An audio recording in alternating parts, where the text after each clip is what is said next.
seriously. It's What does funny. he have to do? I think that I just went out and came back in, and that seemed to work. I don't know why, but that's kind of funny because you were talking about timing not working for you today, and I think that bled over into this. Okay, I just wasn't ready. That's funny. Okay, Okay. I'm going upstairs, and then I've just Where did we start? Oh, damn, I can't open the door. Ah, right.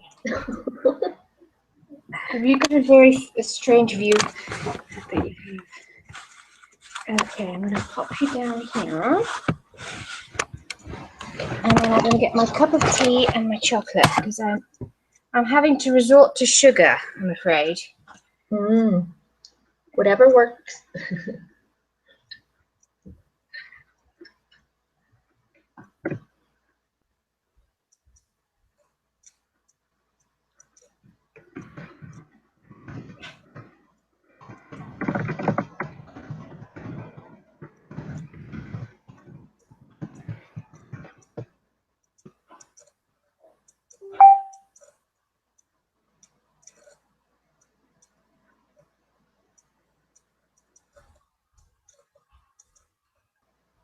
It's intermission.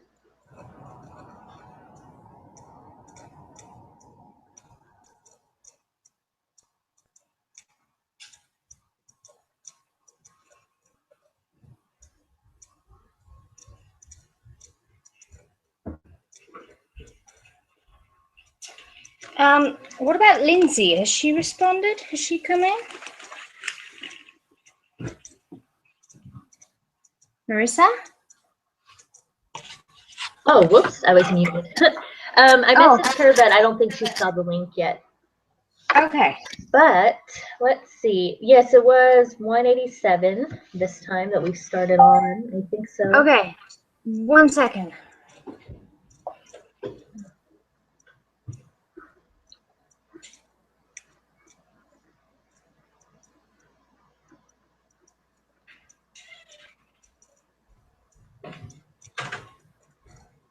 Right. Now you have my attention. I'm so okay. Yes, 187. And then, so we start with Tom's introduction to the story, and then that's followed by Judy's.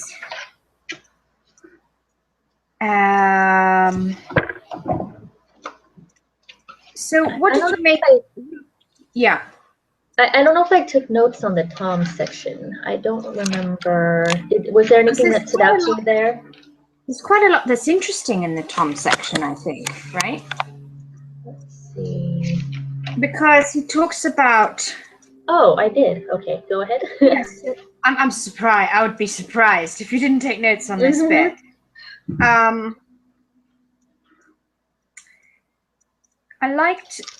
I liked this summary of how basically he's explaining why,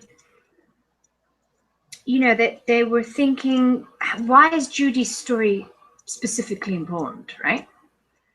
And even to the extent of asking Mary Magdalene one last time, is this right? Do you really want us to do this? Well, they were hesitant. Yes, and then she had not changed her mind. She was, in fact, quite emphatic that elements of Judy's story were going to be just fantastically relevant to all women. And then I like the way this little bit is summarized. That Mary Magdalene said that this book really is about the return of the feminine to a place of honor and power. But in order to get there, the patterns of abuse, betrayal, lack of honor, and disempowerment need to be owned and accepted. And I find that quite radical. I don't think you hear that a lot in many places. Oh, absolutely not. Because we're still steeped in this culture of the injured feminist, where they're like, we're still right. We were abused, and Mm-hmm. And we were Absolutely. right in every way, because we were abused, and that's the final word, you know.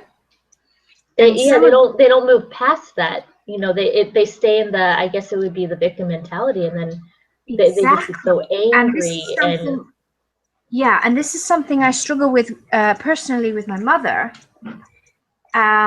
where she takes zero responsibility for any of the violence in the relationship with my stepfather, and with oh other boy. men.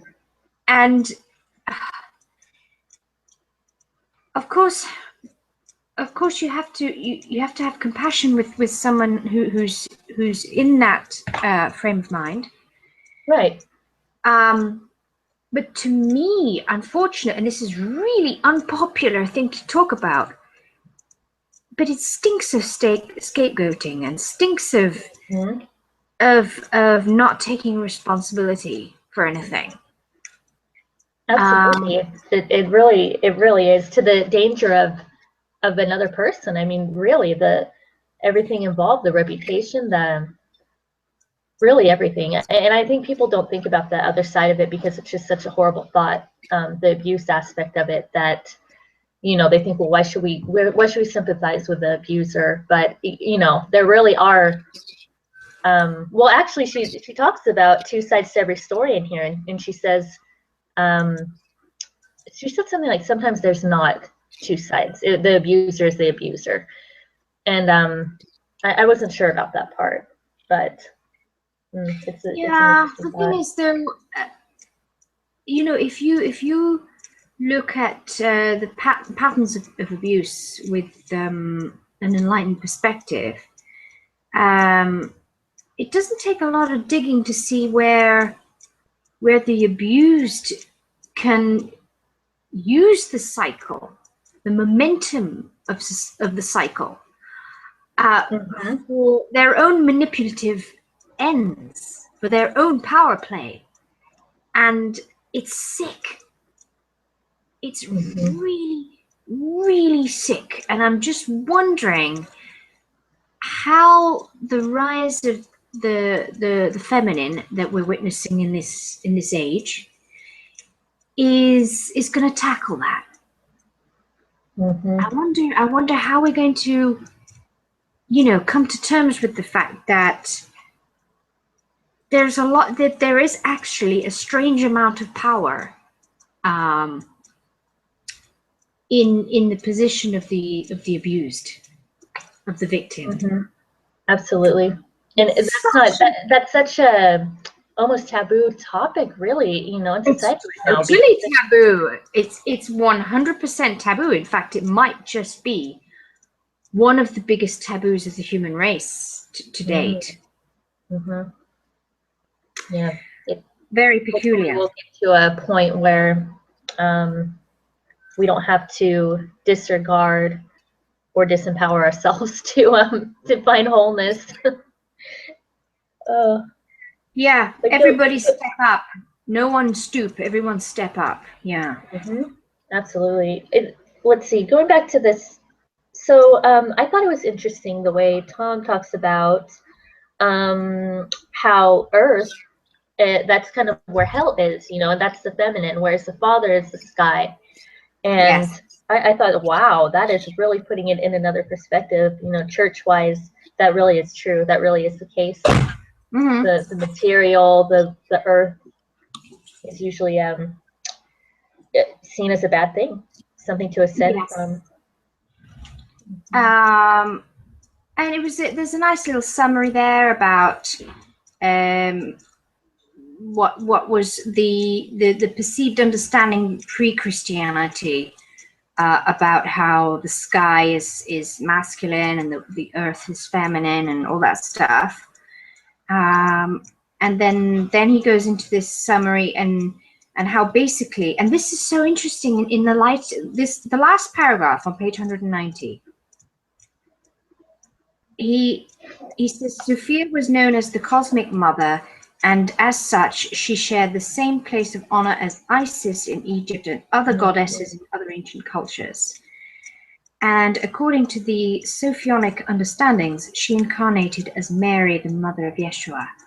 Isn't that fascinating in light of the recent channeling by Pamela? Oh yes, absolutely. It really is. It all comes. It's all the same. You know, you realize it is all that same archetype. It's And just. Did you get chills? Did you get?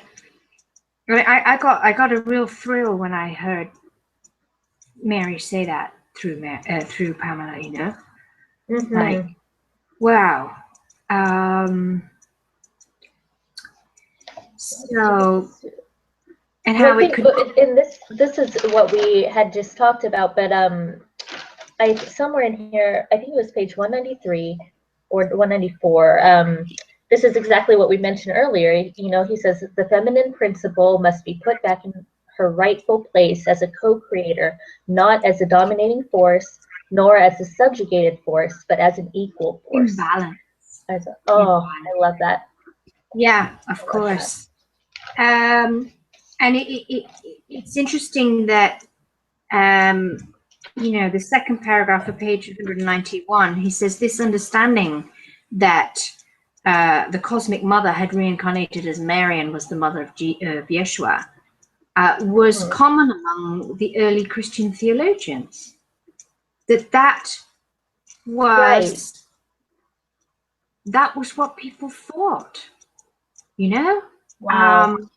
That's mind blowing, isn't it? In view of we're so far removed from that concept. It's insane.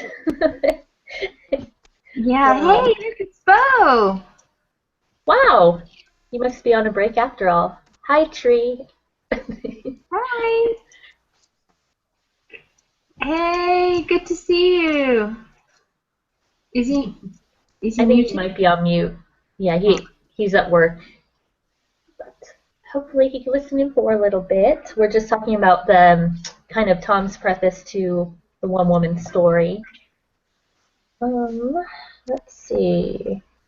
Yeah, and then he gives a different kind of slant, let's say, a different kind of perspective on the story of the serpent. The serpent. What page was that? That's 191.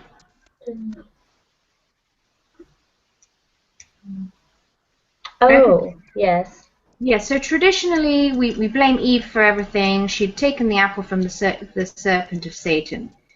And with this one fateful act, she, a woman, had cursed all succeeding generations. And then he says, but wait a moment. There are other versions of the creation myth. And that actually, in these other versions, the snake is a good guy. He opened the path to the godlike powers, it says in some cases, in some versions. Amazing. Wow. And do you find it significant and interesting that it's a serpent? Oh, of course, especially after all we've learned so far. I mean, being a serpent, that has to be of significance of symbolic of consciousness and all of that. Yeah. Enlightenment, Kundalini, the list is endless with serpents. I know. Amazing. Okay, so where do your notes pick up? After that, let's see. So with no notes in front of me, I'm just looking through the pages. Anything more on Tom Kenyon's introduction? I don't have anything more on that, really. Just what we've already talked about. What I said. And then her preface to the story. Let's see. Oh, we talked about that a bit. That she was hesitant to write it. Very much so.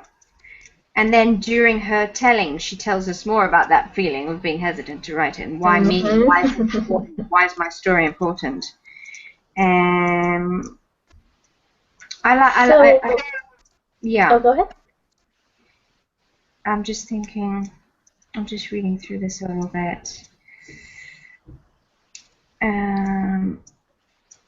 I thought it was interesting that she had a kind of an odd childhood. It's almost caused some identity issues for her because she was adopted at a very young age. I Yes. think she was pretty young, and then her name changed, of course, and her mother, her adopted mother, was very stern and seemed to want to Queen squash all of Victoria, her. she called her, right? Yes, yes, she did. Yeah. Yeah. That was interesting. And Very hmm. harsh, very unforgiving. But at the same time, that was almost in a way a blessing for her because her escape was kind of going out into nature and connecting with that voice in the wind as she called it. So Mhm. I wonder, you know, if she had been in a different situation, if she would be called to do that. Sound like a Yeah, very free but then childhood and some she goes and recreates all the abuse with her partners, and that's sad. right. There was a pattern. Mm. Hmm. Yeah, yeah. I think for her, it all came down to a feeling of probably not being worthy and not feeling that she deserved based on her childhood. Well, of course, her adoptive mother kept telling her that you by not conforming to these rules, you're worthless. Mm-hmm. Mm-hmm. Um, in fact, the last paragraph of page 197, which is the last bit of her intro, is that the last bit of her introduction? Yes. Mm-hmm. In my case, these were, yeah, obstacles to flight. I love that Yes. that phrase, right? Mm-hmm. I've kind of that's one little thing I've adopted. I don't know about you. Sometimes I talk about my own obstacles to flight now. Well, internally, all by myself. I know that sounds bad, right? Mm. No. But so in her case, her obstacles to flight were essentially jealousy, fear of abandonment, fear of betrayal, and general and pervasive unworthiness. Mm-hmm. Absolutely. Yeah, and in a sense, I mean, I share some of those obstacles to flight, unworthiness and fear of abandonment for sure. Mm. So, and isn't that interesting that Metatron is her Right. I thought that was very interesting. That primary kind of guide? masculine force coming in, you know, Yeah, yeah. guidance. Especially in light of Pamela's channeling of him, and he was so divine masculine, right? Mm-hmm. I Yeah, she thought, really had a good, Judy had a good kind of guidance system, very, very balanced, I feel like. Although, to me, what did her energy feel like to you coming through reading this? I felt it pretty strong, masculine aspect there. I mean, there's a lot of, I guess she was kind of forced to channel that, to kind of embrace that aspect of herself, to be strong and to withstand what she went through. I felt kind of not an abrasive personality, but a very well, it's almost as it's hard to put in words. her principal claim to femininity was actually her self-sacrifice to everyone around her, really. Mm-hmm. I mean, of course, that's Right. the shadow of the divine feminine, right? Of course. Mm-hmm. But she was very masculine in her way of carving out such a successful career. She was very masculine in being so independent all the time, right? She Right. was very, very masculine in her very rational way of thinking too. You know, because her joining the dots and becoming an integrated emotional being came later, didn't it? She forged ahead with all these masculine left brain ways of thinking first before That's true. finding well, honoring her emotions, actually, right? Well, it's interesting because she didn't really have a choice. A lot of it was survival. She just had to do what she had to do, and especially reading about she just kind of picking up and moving to the Pacific Northwest and having to survive there, you know, in not so great conditions, and taking care of her daughters alone, very that kind of weighed down on her too, oh my being God. lonely. Her stories of how they made the most of things was really touching, don't you think? Mm-hmm. Absolutely. You know, in those camper vans, in incredible, like, especially when she was talking about how they were, theirs was the only camper van that was left standing in the storms, in that really, really harsh winter. And so they were actually a camper van that was just about right for a tiny family of 3, then became the house for 2 other families, right? Yeah, I think it was 6 kids or something. With their bodies, right? They were that close to each other, and they had sort of pitiful supplies to survive on. But she says they were that intimacy and sort of proximity to her neighbors, all in the one van, was like one of the happiest, jolliest, most beautiful Christmases they ever spent.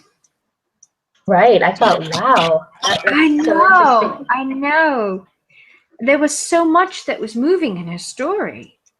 I mean, I'm sorry, I probably skipped way ahead, but I just no, that's okay. I mean, that's fine. It was. I mean, should we maybe talk about her first marriage? Sure. I mean, yes. she skipped through her education quite quickly. And then,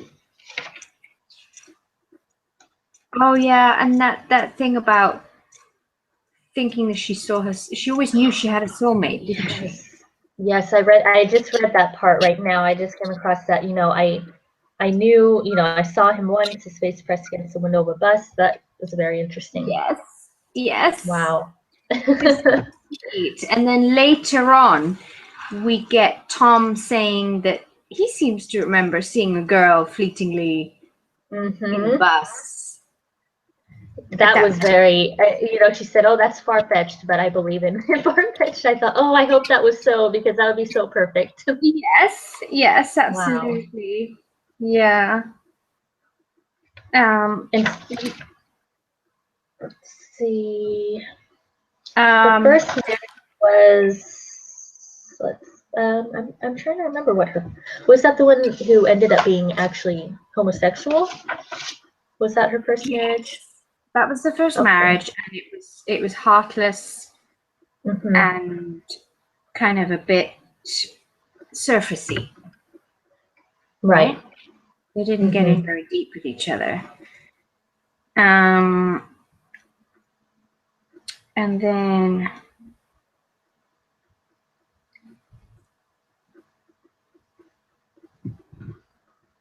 so this is all quite incidental, page 204 and 205.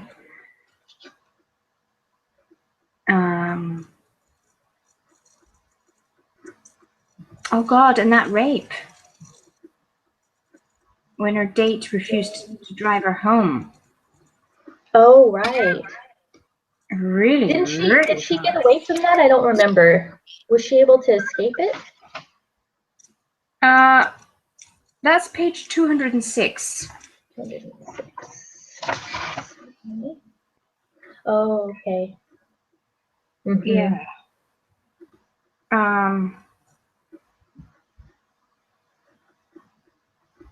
Oh yeah, and then she goes to someone who she thinks is rescuing her. And then and he had a knife. Oh my goodness. Yeah, I mean, like for F's sake. I mean, how much? Wow. You know, how unlucky can you be all in one night? Just phenomenal, really.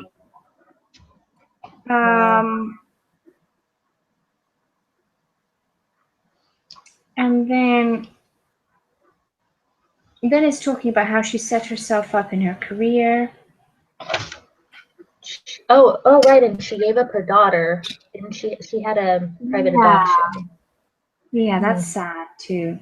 But it was lovely to hear about the reunion at the end, right? Oh, yes. Yeah, I'm glad she mentioned that. It's really lovely. Yeah. So was the daughter conceived from the rape? I don't think so. Let me Remember that? see. She just mentions she met a handsome young man and they began to date, getting more and more serious. He asked to marry her, but it's not clear whether that was. Oh, then she married him. Okay, so it was. I guess it was the first husband's child. I'm not sure though. Yeah. Her career. Oh, that was interesting too when she I think so she got married again. Yes, And that was a really sad marriage. oh yeah.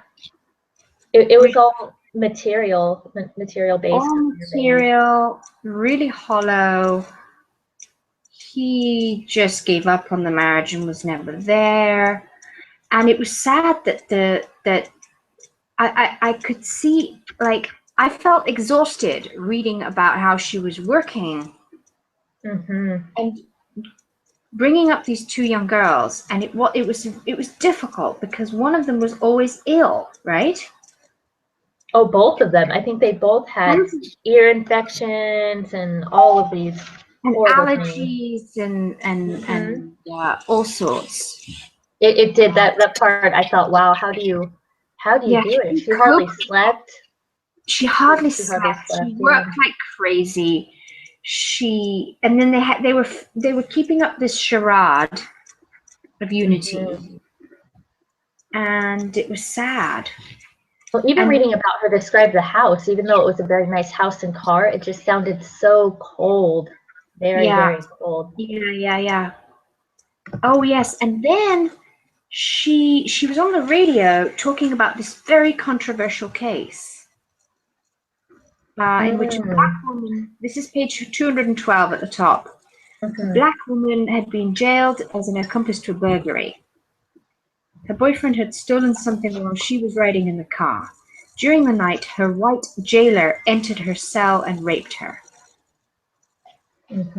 During the rape, she managed to grab a knife from his belt, stabbed him and ran. He died, his semen splayed on the walls and his pants around his knees. She fled to another state, fearing Southern justice, and an extradition process was begun to bring her back to face murder charges. And it's all about how that kind of propelled her into activism, really. Which was interesting, very interesting.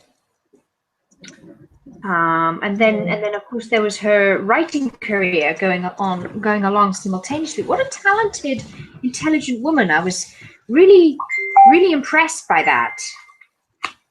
About what part?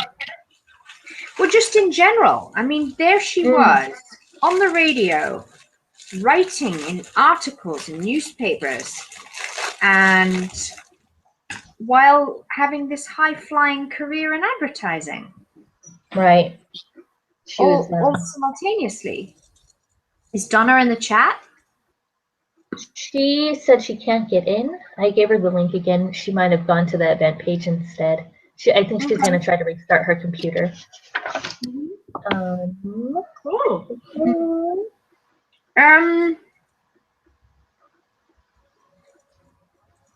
And how about how she was always polarizing? People either loved her or hated her. Right. And that's part of why, I thought about that kind of a masculine presence. Not that that would be a masculine thing, but I could kind of understand that reading this. I feel like there was probably a real directness about her that didn't really give you a choice. It was either lover or hater. And I'm sure, some women may have felt intimidated by her being so much of an entrepreneur, even though that wasn't.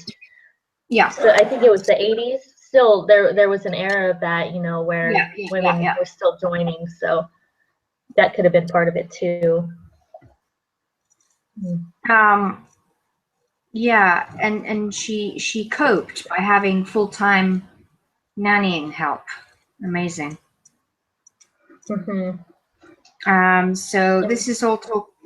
I'm looking at 214. This is all talking about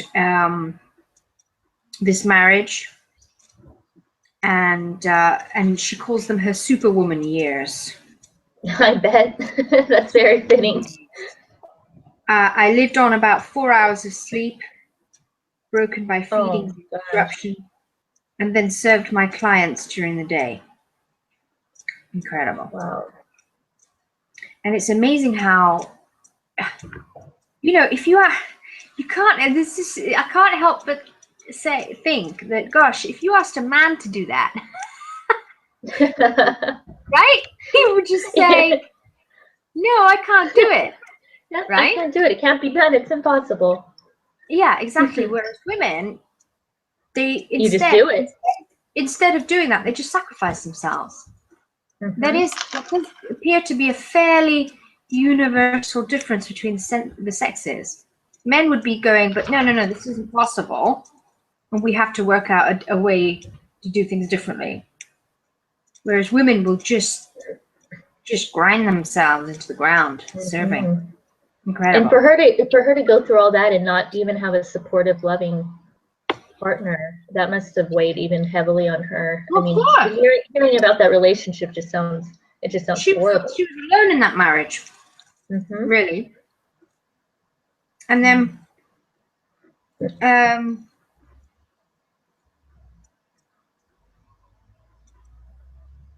and he was at home, but not at home.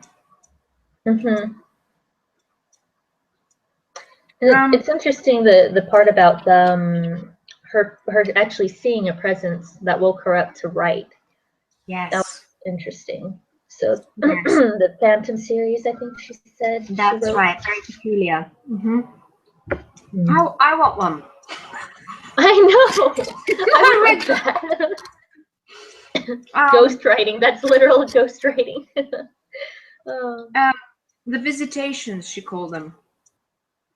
And she said it was definitely a male presence. So, do you think could that have been way that could have been either Metatron, or I'm wondering if in some ways Tom had visited her at any point throughout her life? I don't know. On some level, that could be. Wow. Yes, and what an author! Did you feel inspired to read her books? I am interested to see what they're about. I'd like to know, especially knowing how they came about. It's very interesting.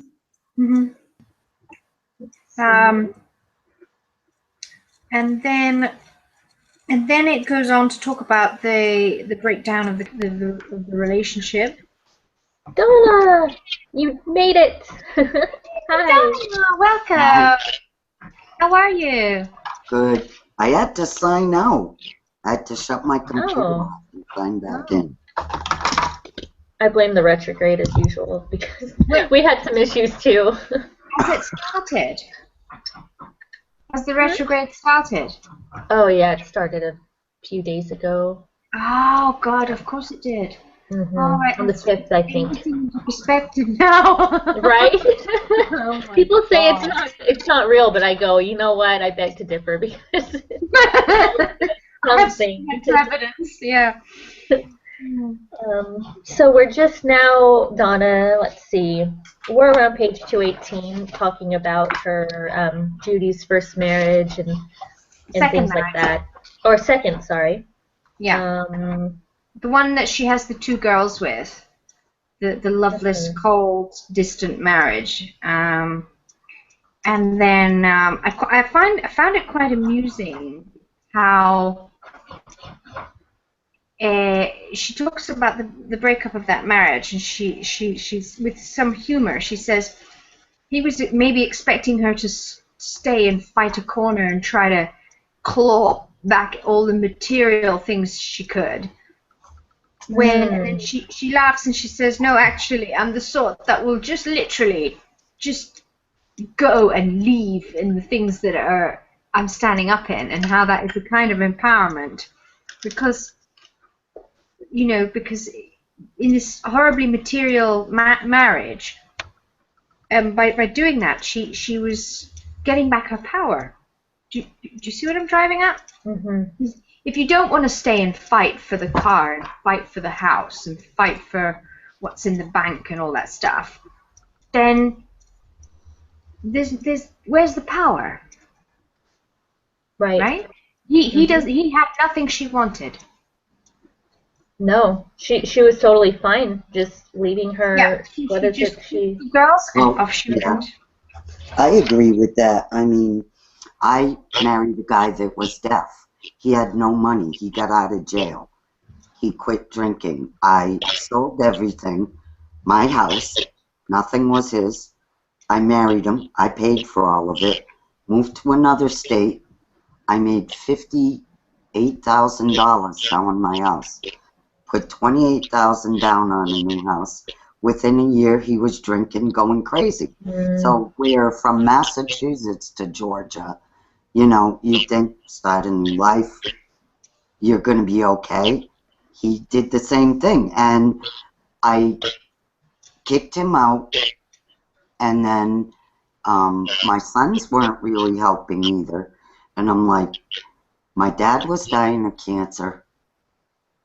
My older son's dad had liver disease. He wasn't going to live long. I had found out I had MS, and I said, I'm just going home. I lost, that's all. Walk away. Because I know plenty of other people stayed, and I didn't owe the bank any money. I just left. I could have lived there it was a year before they, took my house. I could have lived for free all that time, but I had fixed it so much and put so much effort into it that it'd have been like walking around crying, looking at what I'm going to know I'm going to leave. So why not just make a clean break and say, you know what, I gambled, I lost, and start fresh from there, And so when I got my tax return, I just got in my car with clothes, blankets, some toys for my youngest, and I walked away from all of it, and I went home. Wow. I mean, what else are you going to do? So did you must have identified then, Donna, you must have identified with this. With that, yeah. Where she talks about... my sanity and my... I put in my best to try to help him because he said he wanted to change, wanted help. Whether that's the truth or not doesn't really matter. I believed him. It was a beautiful house. It was like a mansion. It was 3,000 square feet, 2 living rooms, a dining room, 4 bedrooms, about twice the size of my house I had sold. So Massachusetts, the prices are very different than Georgia. You can basically get a mansion for the same price. Right. So it was something like a dream to me. But yeah, I just said, it isn't worth losing my health for, it isn't worth the cost to try to keep it, and I walked away. Wow, that really parallels that part of the story. Yes. It really does. Wow. Yeah. And it's interesting that basically the death of the marriage began with her first forays into spirituality. It's around about the time she was starting to get this awakening that, of course, she was getting more into alignment with her true self, and then she looked at her marriage and realized that it wasn't in alignment with her. Right. Because very often when I look at kind of cataclysmic life events, I trace it back to a change in vibration and think, well, this person changed, but the other person didn't. Therefore, they were no longer Resonating, no longer resonating. no, like, you know, if you raise your vibration and someone's still down here, that person is repelled. You are mutually repelled. Right. Very interesting. It's very basic, but anyway, that's kind of the dynamic I was seeing here, I thought. Yeah, I like to think of it that way in the energy-wise. It really makes, yeah. You create a dark night of the soul, and then that just, you know, expands your growth to the point where there's nothing there. Well, not that there's, I don't know if I could say nothing.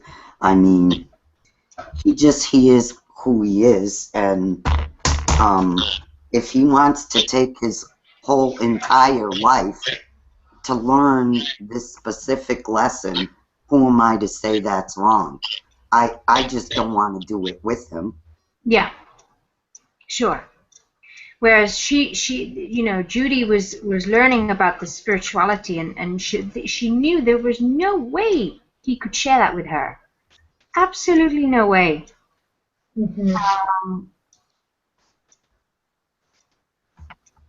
Then she went away and had this time going back into nature, back into listening to that voice in the wind. When she went home, she was never the same.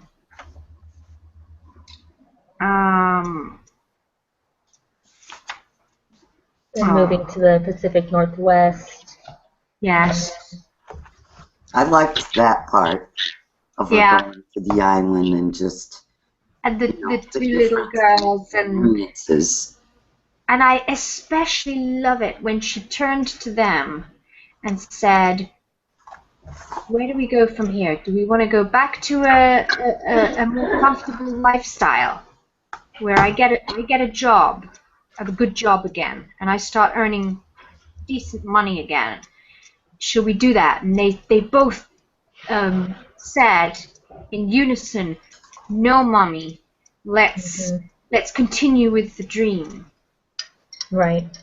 Let's continue like this, so that you can write your books and be true to yourself. Do you remember that? I love that. Yes. And in a way, I mean, I wonder if they had returned. I mean, I feel like the girls wouldn't have adjusted very well after living with her for a while there alone. Yeah. Well, very different lifestyles, but there's a lot of lessons to learn. Like, at first my sons were kind of mad because they thought I was the strongest person they ever knew, and then they think I lost it all by being overgiving to others and stuff. But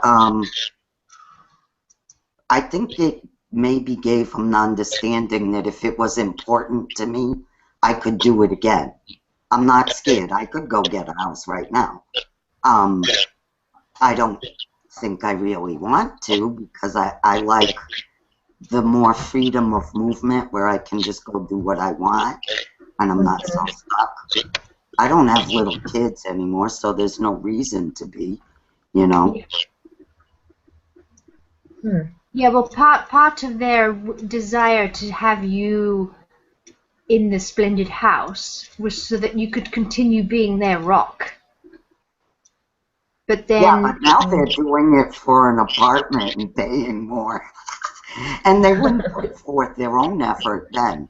As strange as that sounds, they would have, like, inherited all this stuff from me. And instead, you know, I'm on Social Security, and they're paying more of the bills than me. And I'm still, I guess, in a way, forcing them to take on more responsibility that they wouldn't then, you know. Yeah. Sure. But it's a lot of lessons, I'm sure, for them, too. And that, you know, even though I'm not giving them what they would have, like, materially, that I love them and that we have a close relationship, we enjoy each other. And I guess in the end, they decided that that's more important, like her children did. Of course, they were younger. My kids were like adults already. But yeah, I think it's going to be a lot of good lessons for her children, you know. And then on page 222, oh, hello. Who have we got there? Hi. Hey, hi. Welcome, welcome. Annie. I think you're on mute though, Annie. Oh, she's going off camera for now, it looks like. Oh, no, she's back. But she's not mute. Hello? I think you're off mute now, but I'm not hearing anything. Can you say something?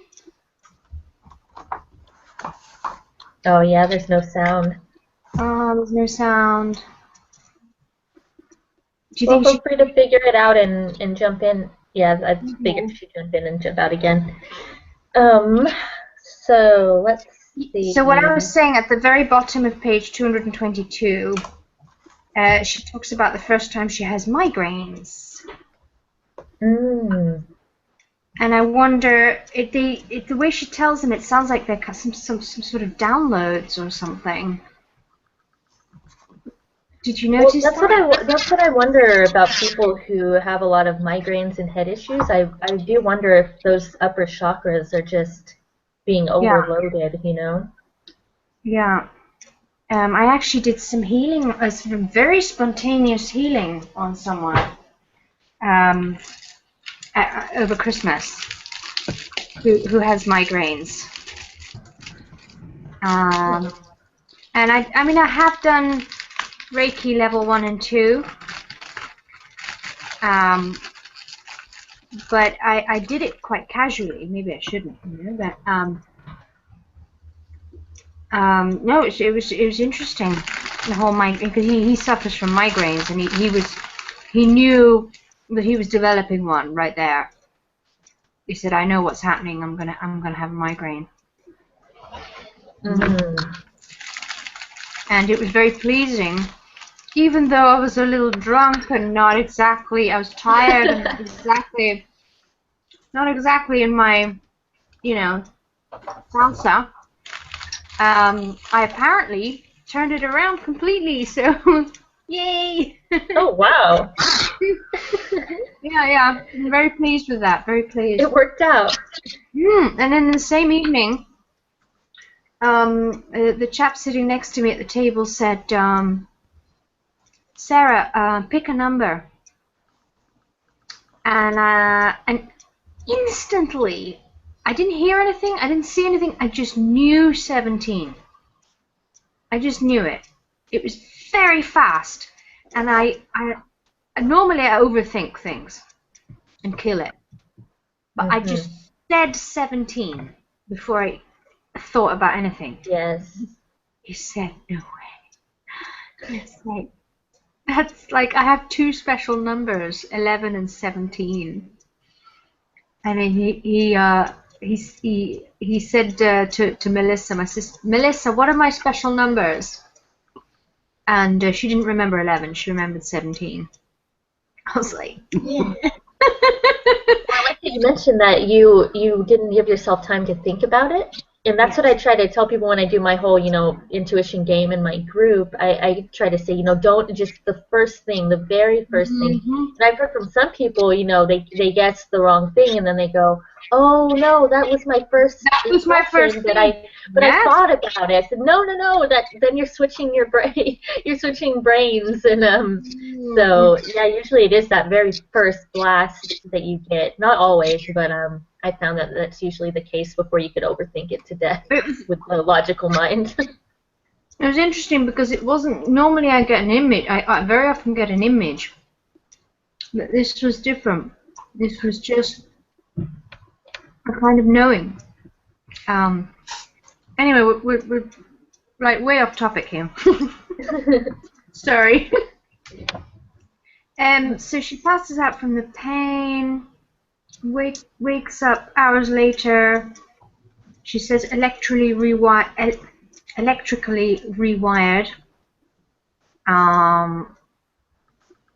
And it was horrifying for her because during those hours, you know, what were the girls doing? You know, she was abandoning her girls when she was in the grip of this pain.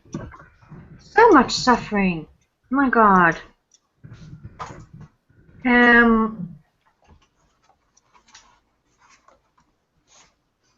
Yeah, judging yourself. I mean, they aren't little children. Yeah. They were going to be okay for a few hours, but... Yeah. Yeah. But she was fear of being judged literally by her neighbor. Yeah. I'm looking at page 224 here. And that's just her upbringing, you know, straight up. Her judgy church-going neighbors and community.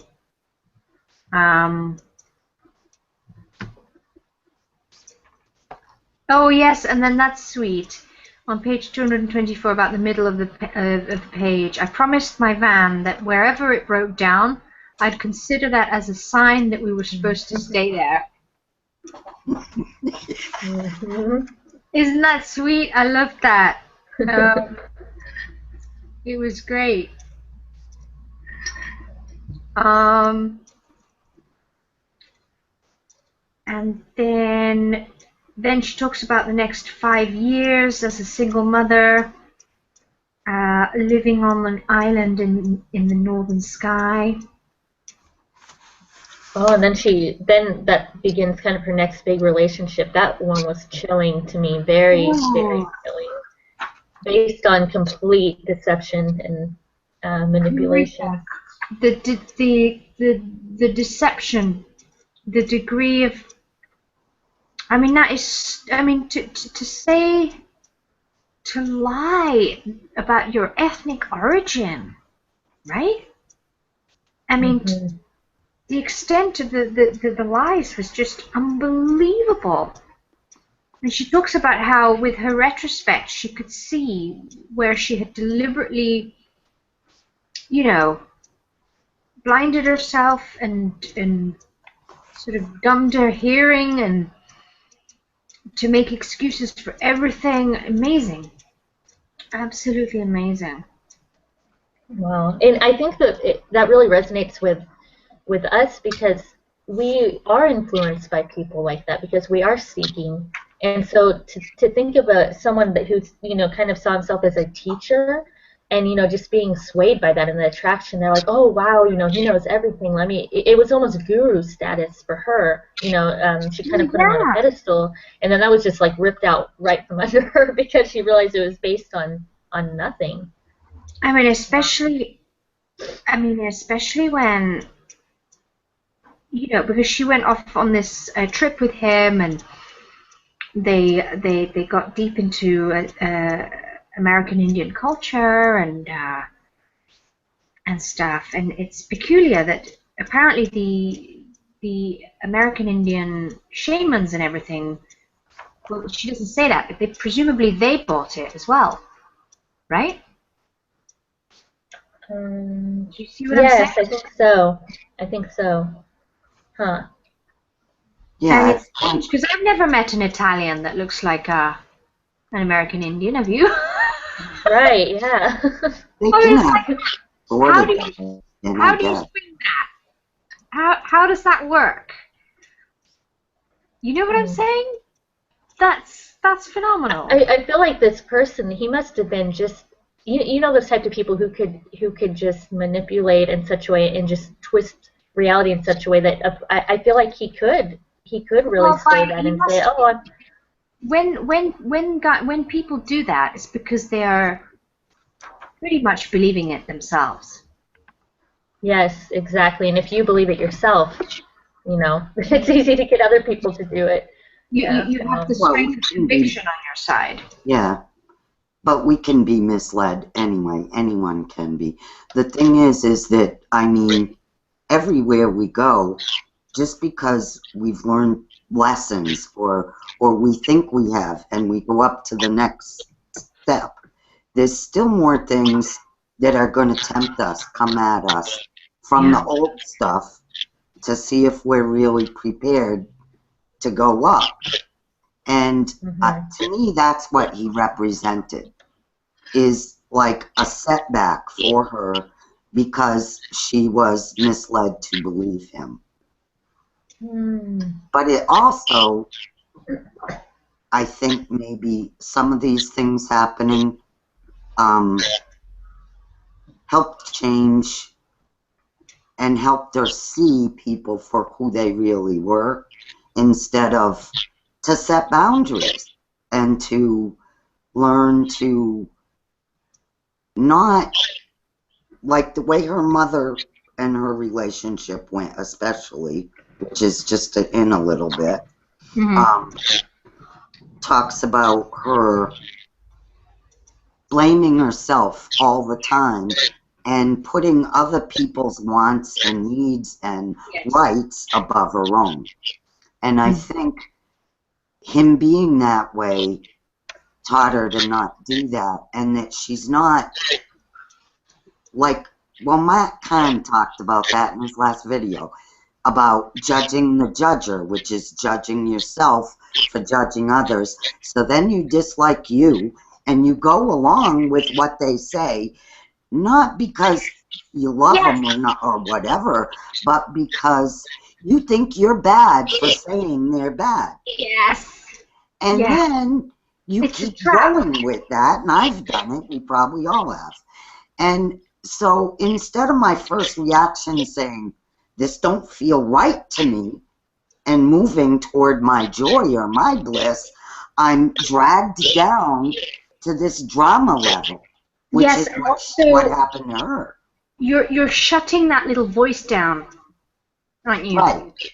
Your inner voice that is speaking is whispering your truth into your ear, and you are deliberately turning away from it because you're saying you're judging others by feeling that. And this is one of the very important distinctions we have to make, don't we, in this reality of ours, which is, you know, because this is where we get lost in thought. This is the issue here. We get lost in thought because we need to make the distinction between what we're feeling, which is always true, and what we're thinking, which can go in so many different directions. That's true. You know, because if she had gone with her feelings, she would have known so much sooner that there was something not right about this guy. But she kept shutting her ears to this little voice inside of herself over and over. And I've done that too. You know, not at such a drastic degree, but certainly I found, just like you were saying, Donna, I must go and watch that video, I think. But just of judging myself for judging him. And, and you can take spirituality too far sometimes. This would be an example of trying to be so virtuous that you don't judge anyone, but you've got to understand that your emotions are there to help you judge, and that we do need judgments. Right. You know? But it's just basically telling you this isn't for you, and to move away to something that does feel good to you. Yes. You know, it isn't saying, like, say you don't drink or you don't do drugs and you come across people that do. You don't want to hate them, you don't want to judge them, but when you're around them and they're acting weird, or this is a big one for me, this is like my, I get hit with it all the time. And I feel anger or I feel something at myself that's saying I'm judging them. Because it feels wrong to me and bad, and I don't like what they're saying, and I don't like what they're doing. But it isn't really a judgment. It's saying, this is what I like, this is what I don't like, and I have to like to that.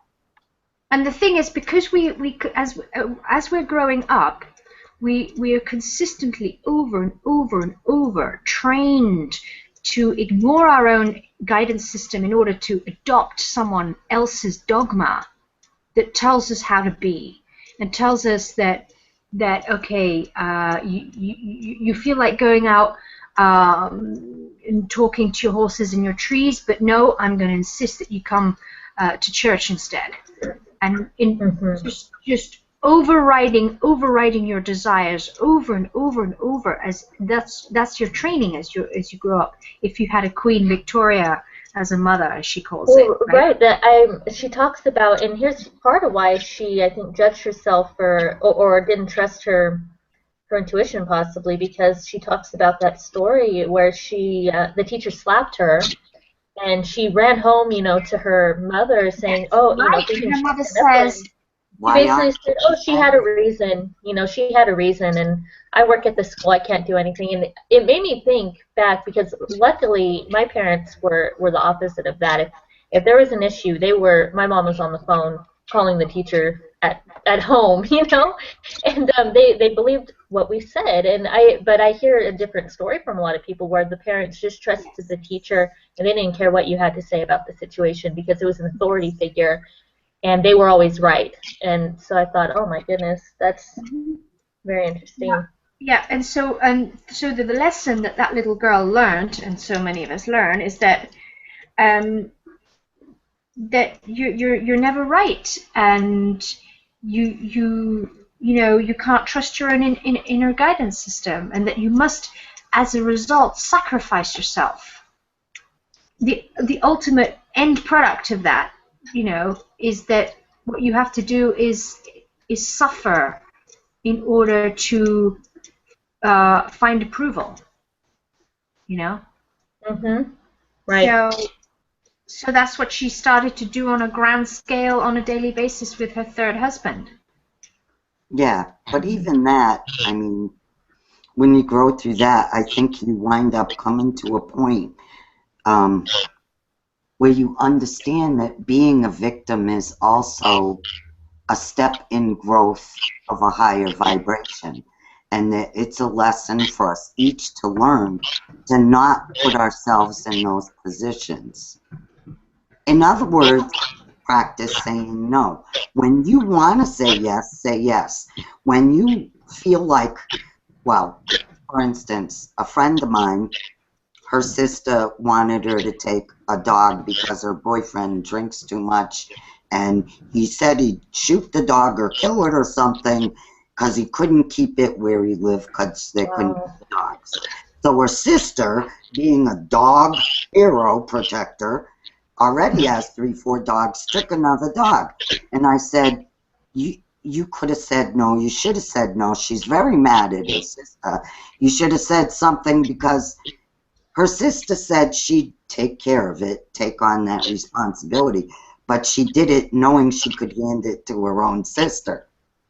So it's really a lesson between them where one is offering you to keep in your belief system that's got to rule your life, protect dogs before what's right for me. Now, there's nothing wrong with protecting dogs, but if you already have 3 or 4 dogs and your job is to travel around the world, you're not even going to be there for your dogs, and your sister just threw another one on you. You could have looked at her and said, well, let me go get a gun and some bullets and we'll put it out of its misery. Or let's take it to a shelter and get it adopted out. You didn't have to take it all on yourself and then get mad at your sister because you victimized you. Right? Absolutely. I've seen patterns like that before. But people are unaware of it, of course. When they do that, and then they go, oh my gosh, then they kind of play the martyr sometimes, like, oh, everything happens to me, I'm so busy, I have too much on my plate. And, well, you filled your plate up yourself, don't put so much on there. Right. Well, these 2 women, I love both of them. I've known them since I was a little kid. But you can just see that they had a contract in life to push each other's buttons that way. So they must really love each other, actually. Their souls, But that's just a good example. Mm-hmm. Yeah, it was kind of heartbreaking to read about how she lost everything with that relationship, literally everything. I mean, the real slap in the face was, you know, that he left all the garbage there, filled the house with garbage, and she had to actually pay to dump it. I thought, oh my God, that's just the worst. And all the nasty notes and letters he left all over the place, and writing on the walls, so he had to clean it up. Or it was in her name. She'd been Eldridge. Yeah. The devastation.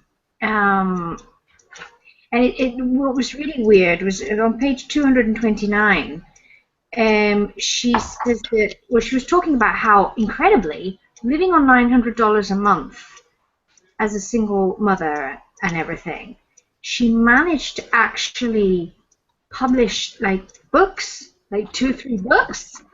I'm like, how do you do that, right? One of these books was on the subject of male tyrants, though I did not think I had ever experienced one at the time. You know, I thought that was kind of odd. I thought, why would she write a book on that when she hadn't really experienced that? Well, that's interesting. This is where her maybe her intuition about her own life, I don't know. And then she attracted that.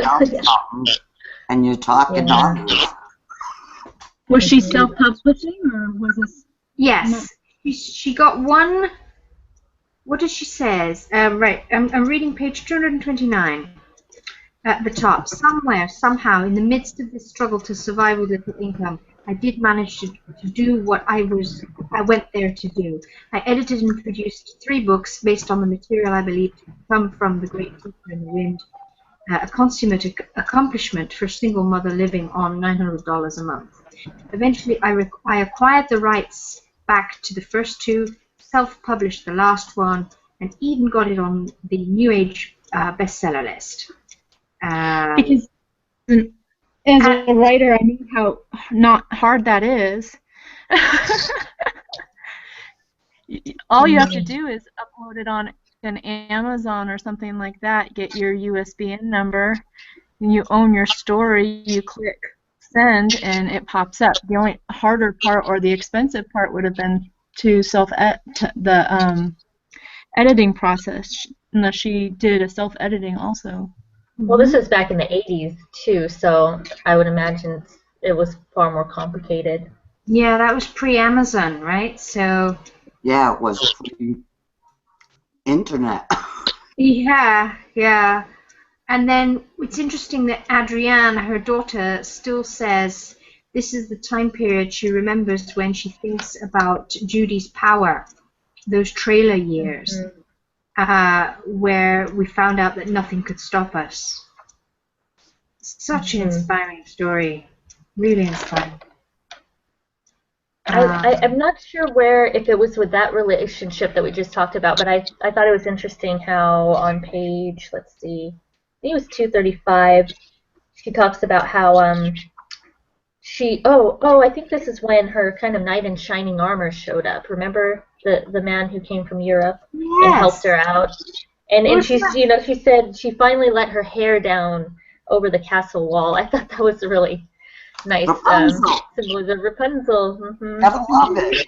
And wasn't it peculiar where he was this gorgeous friend who helped her so much and she was falling in love with him, and then he just disappears and abandons her and won't contact her, and that was what that told me was that man, he must have, you know, it's the type of people who kind of have really overactive heart chakras. They're give, give and give, and then I think he reached a point, especially since his business just completely collapsed, that he had given. He had to take care of himself, and I think that was a lesson for him and also for her. Him though, he was refusing help. No, this is right. The thing. Well, that's usually what happens too with people like that. You close up your heart, you can't give or receive. Mm-hmm. Yep. Yeah. But I thought that was a nice, though I don't know how many years she was with him or for what length of time, but that was kind of a nice break for her. I thought that was really nice, a nice I know. period, much So needed. So sad when you read that and you thought, oh, is she ever going to find any kind of happiness? I'm just looking at these pages where she describes what they went away, and when they got back, husband number 3 had just taken everything, and then all the trash and stuff. Sorry, I'm behind you a bit. We've talked about that already. Oh, I skipped a little. Oh, well. Yeah.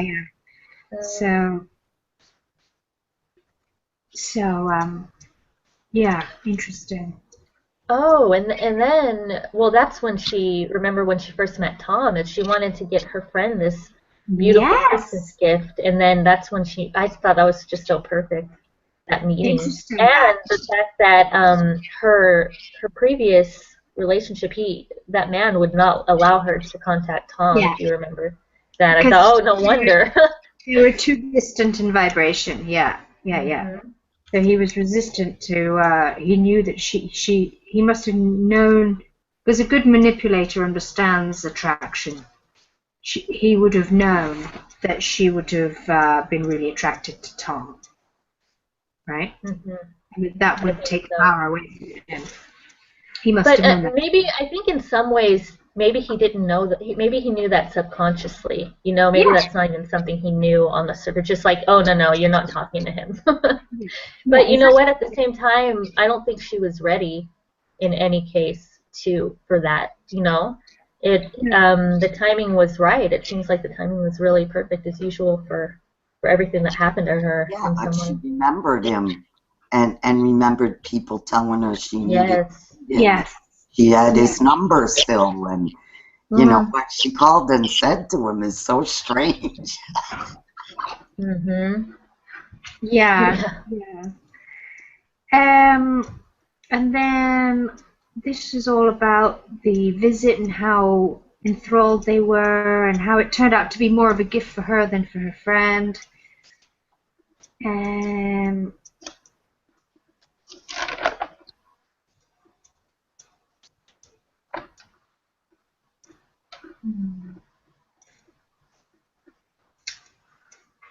I had made notes about one little part that I thought was interesting. That's something that gets brought up in spiritual communities a lot.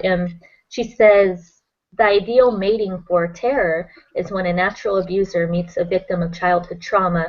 In that sense, we were made for each other. And if you understand the perfection of imperfection, we both got what we chose to deserve. As harsh and awful as that sounds, as long as we allow it, we will be beaten. And, you know, this is a touchy subject for a lot of people because of the whole victim mentality and all that, of thinking that you're attracting that, but you are choosing it. And that's a very difficult thing to tell people sometimes. This comes back to what we were saying, Marissa, at the beginning, talking about the very bitter truth at the kernel of women when needing to step through the victimhood and claim it and own it for themselves, and how it's just so taboo to talk about how, sadly, the truth is that women choose it. Well, I think we expect it. Well, that's kind of part and parcel of the same thing. It feels like what has been. And that's another thing I love that Matt Kahn just said, like a week or two ago. He said, like, think, have joy, have bliss as never before. What's that mean? It's better. It's not the same as. Have love, experience love as what? Never before. Yes, as never before. So that's a line that says it's going to be perfect. It is not going to be as it was. Yeah, I do like that. And that's really healing for people that were abused in childhood, you know. And then next she starts talking about Tom Kenyon, right? Yep. And what a gorgeous relationship that was. What an amazing. It's interesting to read that knowing that they end up together, right?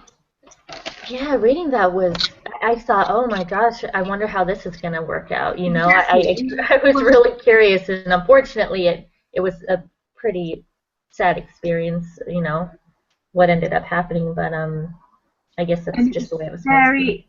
just skipping ahead quite a lot, but it's very, very beautiful what Pam says to her, and that little gem of knowledge of enlightened viewpoint that she communicates to, that Pam communicates to Judy. She mentioned, I mean, talking about that, she mentioned 6 words. Did she ever say what the 6 words were that she had, that Pam had told her when she visited her? Do you know what part I'm talking about? Yeah, I can't remember where it is though. It's when they went to Europe, and Pam visited her when she was asleep and told her 6 words, and I'm trying to think now. Maybe we'll find it as we go. We'll probably, yeah. Well, we're not there yet, so we'll probably get to it. Yeah. Let's see. So I'm on page 242 where she's talking about this lovely friend of hers who and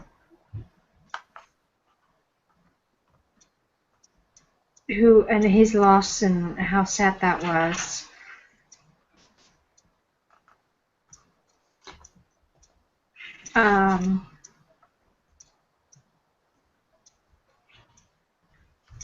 Oh, and about how she just had this torrent of pain when he abandoned her and shut himself off from her. And she just cried and cried and cried and cried. And then she cut absolutely everyone out of her life except for her daughters, Tom and Pam. And they were her comfort blanket, really. And then, is that right before she eventually just, oh, yeah, and then they go on their trip. It just sounded so beautiful, the trip. Yeah, you know, that trip trying to take out, trying to find the bloodline. It just sounded like such an adventure, and yeah, you know, and oh, I would just love hearing about that church. Oh my goodness, I would love to see that. Yeah, I would love it. Wow. So I'm skipping through now to 248, 249. This is all about tracing Mary Magdalene's and Yeshua's path. One part that really touched me, I would like to try to find this. I didn't look for the image, but she said that there is a painting of the Last Supper, and it shows Mary Magdalene sitting under the table, brushing her cheek against Yeshua's ankle, and her hair kind of wrapped around his feet. I thought, oh wow, that's powerful. I've never heard of that. I'd like to find that. Yeah. Oh, well, there's nothing I can do. I just have to go to the loo. It's like, I can't put this off anymore. At least you made it rhyme. Yeah, I'll be back. Okay. Let's see.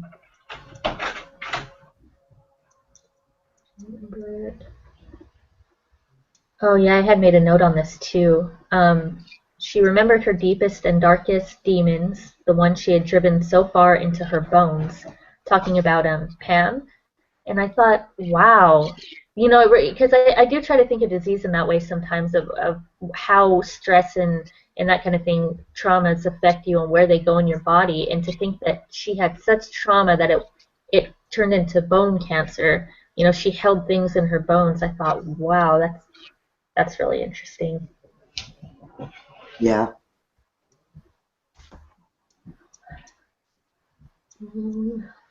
Subject.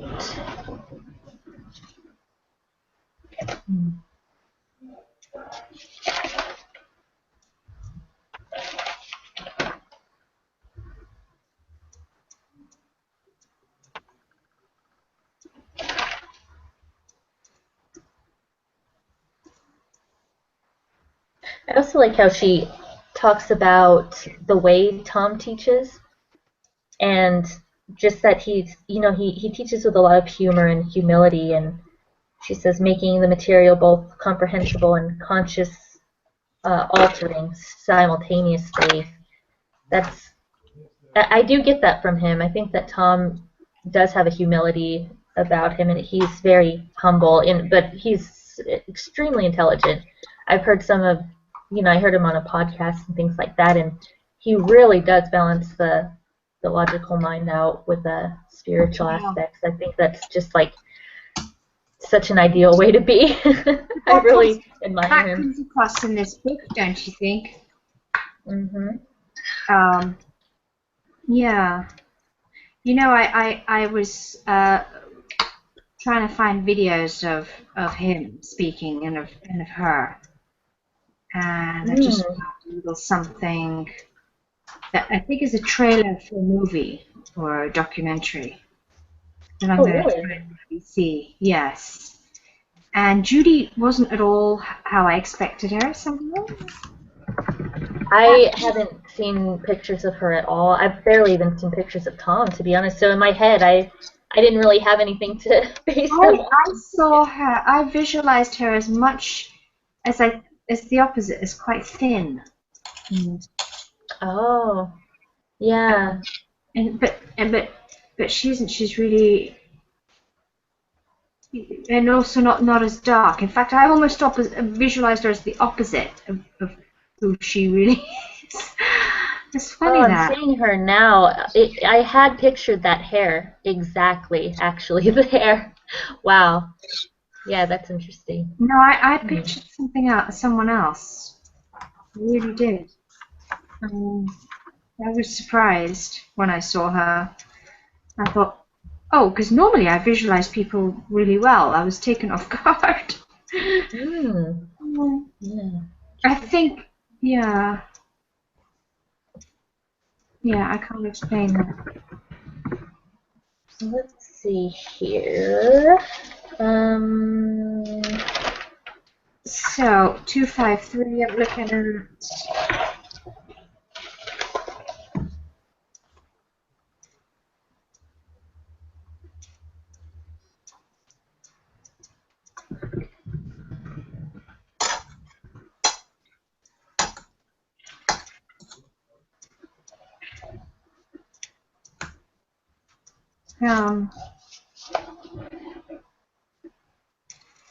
She's talking about Tom and the sound meditation, and then of course we get into the story of Pam and her cancer.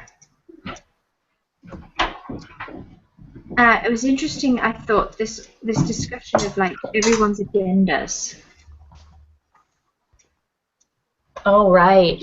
Right. That was really interesting how she mentioned that and how she observed that. Yeah. And how you do, as a healer, that resonated with me a lot. You do have an agenda. It is true. You want to heal. You want to heal that person.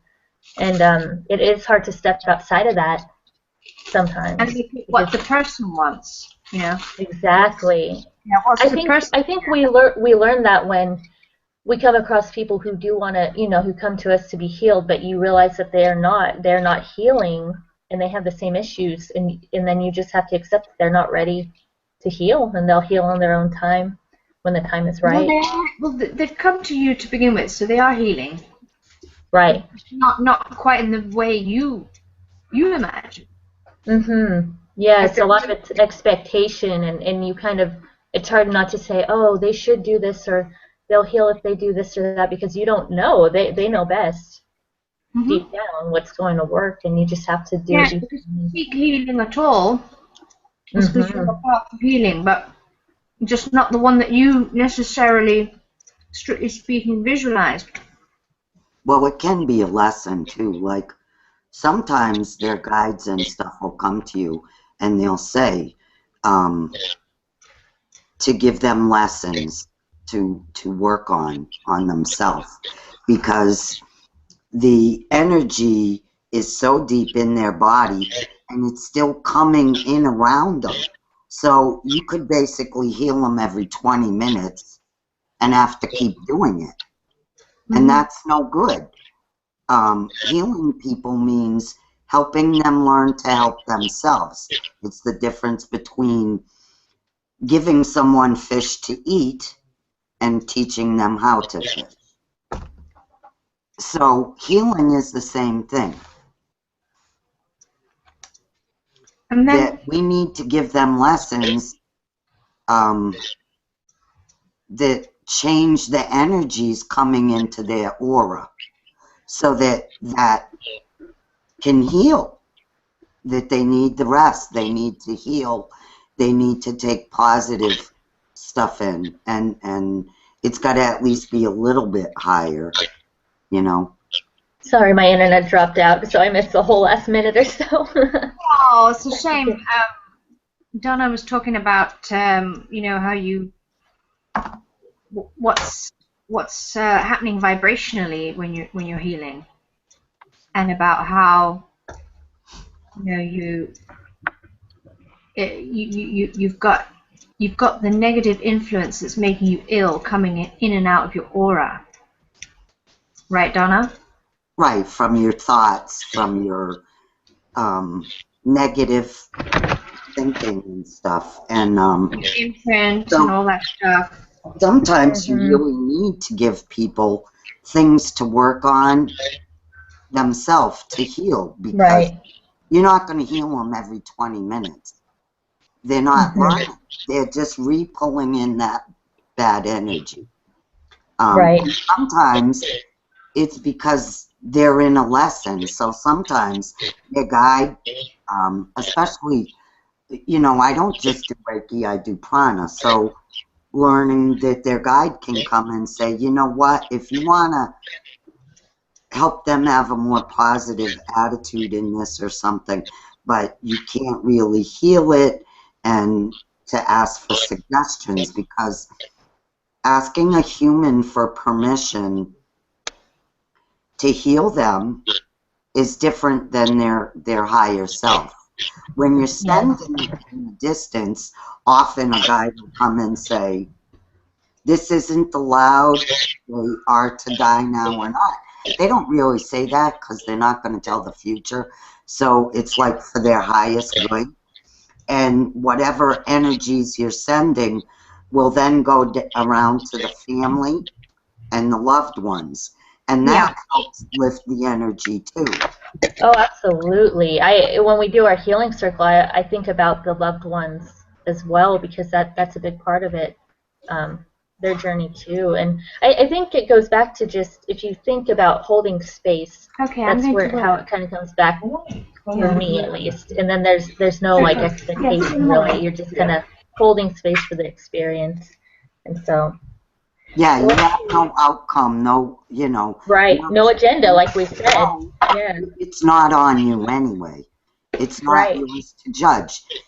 It's unconditional. You're giving this energy. You're using source to give energy so that yours doesn't deplete, and it's just free, you know, as it should be. Exactly. Yep. I think this kind of brings us to the end of her portion before the addendum, where I wrote down, I like that, you know, she says the details are different, but it's all the same story in a strange way. And in that, oh, go ahead. No, I was just going to, because what struck me was next on, I've just got the book open to where I've got to, because of course, as you know, I didn't make notes, so I'm just flipping through the pages as we go along. What did you think of this peculiar healing that they took Pam along for in Mexico? Oh my gosh, that sounded so intense and so weird. I've never heard of that, and I thought, wow, you're kind of in suspended animation, you know, being put into a coffin and being brought back out. Yeah, it's no wonder she refused at one stage to go through with it. Very peculiar. And then she got very involved with the process Yes, that's where her personality comes through. Again, she seems to always be put in positions of responsibility everywhere she goes. And so I Yeah. thought that was something that she ended up working there, sort in a way, you know. Yeah. Yeah, and she's just so skilled and talented in every realm that she comes across. She just had so much experience, yeah. Yeah. Yeah. What I thought was interesting is how, you know, near the end of that, she says it took both of those steps. I chose to call him back, and he chose to come. And I like the idea of that you're choosing, and so is he. It has to be like that. That I don't know. That resonated for me. Yeah. And of course, they were combining that with Tom's sound healing. And ultimately, Pam wanted to go. Really. I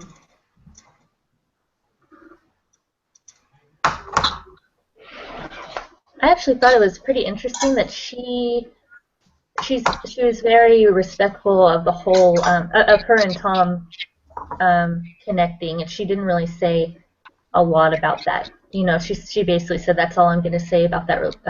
You know, kind of how they came together and all of that. She really didn't elaborate, and I thought that was really interesting. Well, of course, when she first got to know them, you know, in fact, didn't she say that she, towards the beginning of the description of her getting to know Tom and Pam, that she adored their relationship. She thought they had the most beautiful sacred relationship, and she loved that.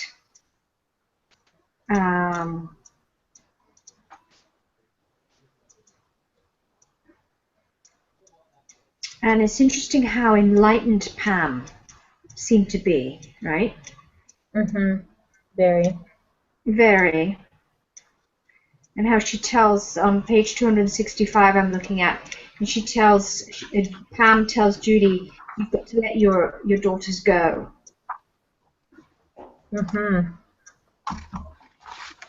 Yeah, that scene, oh my goodness, you know, the day that that Pam, you know, just took on that enlightening quality and just completely was like a different person. Yes. That was a very, very touching scene. Very touching, very, very beautifully rendered.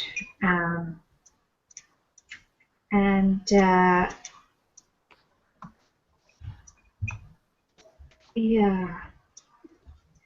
And oh yes, here it is.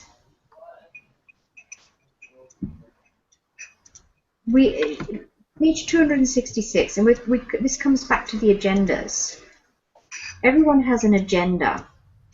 Even my caregivers have agendas. But you know, this really struck a chord with me, because I've always been very sensitive to agendas as well, in general. You know, like sensing the bottom line for motivation for people around me. She says, even my caregivers have agendas.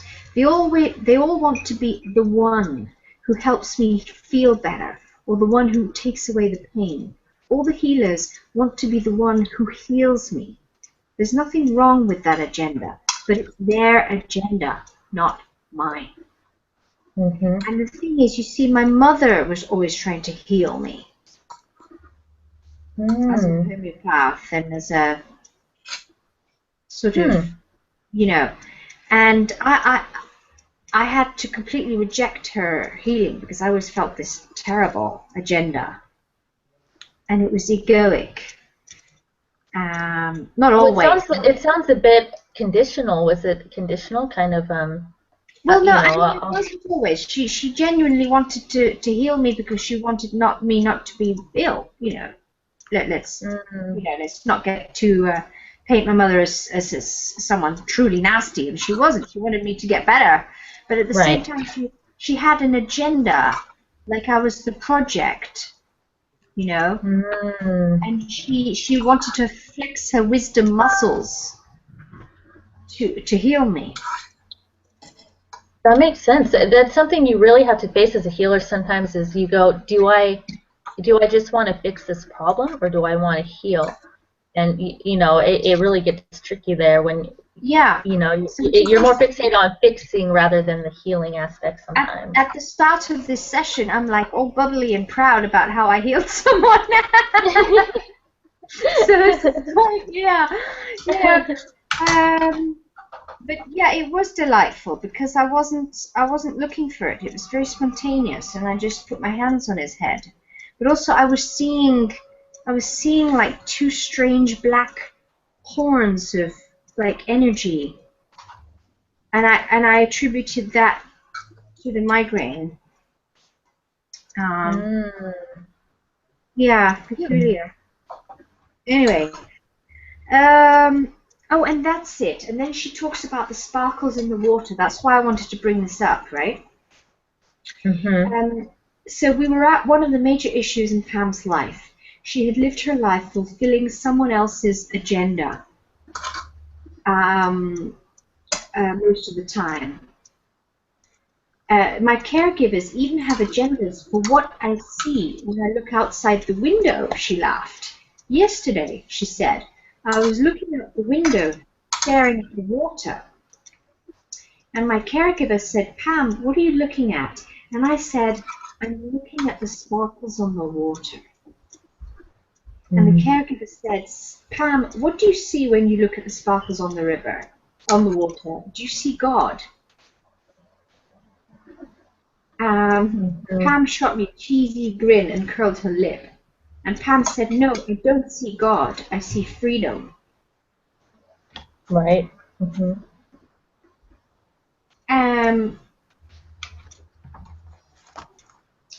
And then it's interesting what and then because basically the sparkles on the water, when she's dying and is finally leaving, is what she has this major epiphany about being in that sublime moment. Further on, do you remember that? I just thought that was really beautiful. Trying to remember. I remember the sparkles for sure. And then she kind of said, you know, whether I live 20 years or 20 minutes or something like that. And then she died 20 minutes later, almost. Yeah. Exactly. Wow. Yeah, and about the agenda that everyone else has around her to live. 266. Basically, they're selfishly holding on to her. And maybe Pam didn't want to live. You know? Maybe Pam thought it was time to go. I think that's something that we can't, it's so difficult for us to accept. We just want, you know, she even says we thought she'd lived. She was healing, but yeah, maybe she was ready to go, and we have to respect that when people have that knowledge and that grace and dignity. And I think it's very difficult for us to entertain the idea that somebody is completely peaceful with leaving in that way. That seems just so touching. Yeah. And I'm just reading this bit about I wanted to scream about this mystical place I'd just been with Pam. I wanted them to know how serene and beautiful and exquisite her death had been, about how powerful she was at the end. But everyone had something to do. Late that night, exhausted and hysterical, I finally went home to an empty house, etc.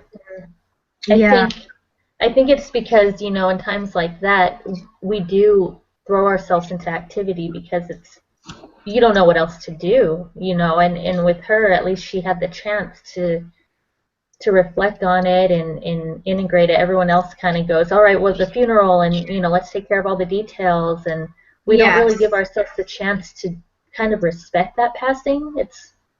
I can understand that, though, the whole action part, you know, oh, someone dies, you know, do this and that, call the ambulance, you know, but Yeah, I could see how it kind of jarred Judy. And also the fact that Tom wasn't there. Oh my goodness. That's Yeah. Incredible. Yes. So what a story. What a story. Judy's story is just incredible. Yeah. Um, What a life, huh? yeah. I mean, I just, with every twist and turn, I was like, oh, when is she going to find some peace? You know, when is she going to find... Well, to get to, you know, live in Washington, D.C. and to do all these things, and you think they have perfect lives, and then, you know, it's like ripped open what's really going on. Yeah. right. And all the materialistic and what was presenting to the world, what, like she said, she was pleasing the crowd, always, you know, until she walked away from it all. She lost it all and said, hey, that's okay. Now I'm free.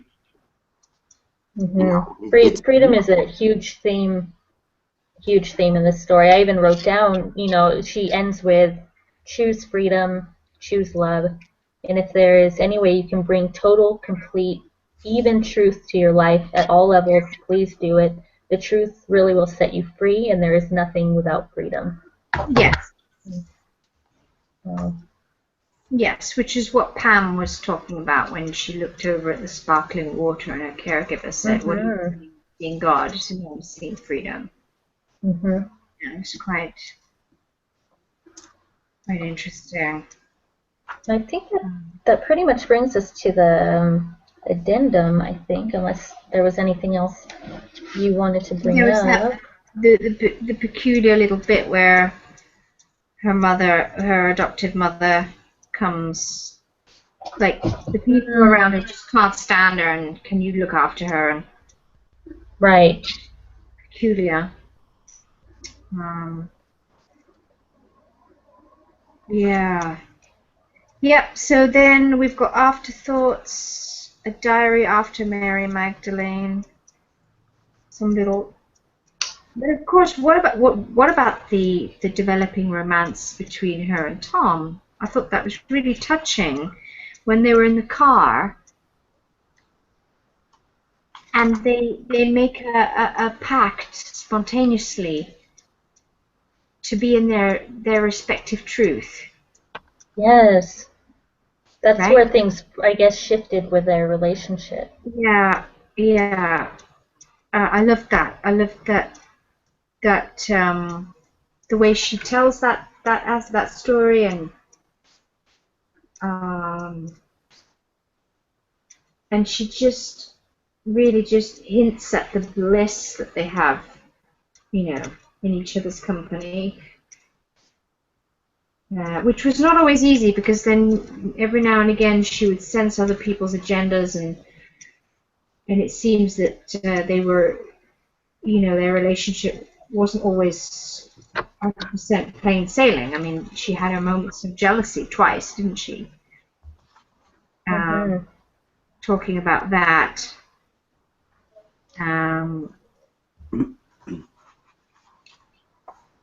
Oh yes, An Obscuration to Flight, my first entry. December 2000, Oudish Island. That's page 281. And then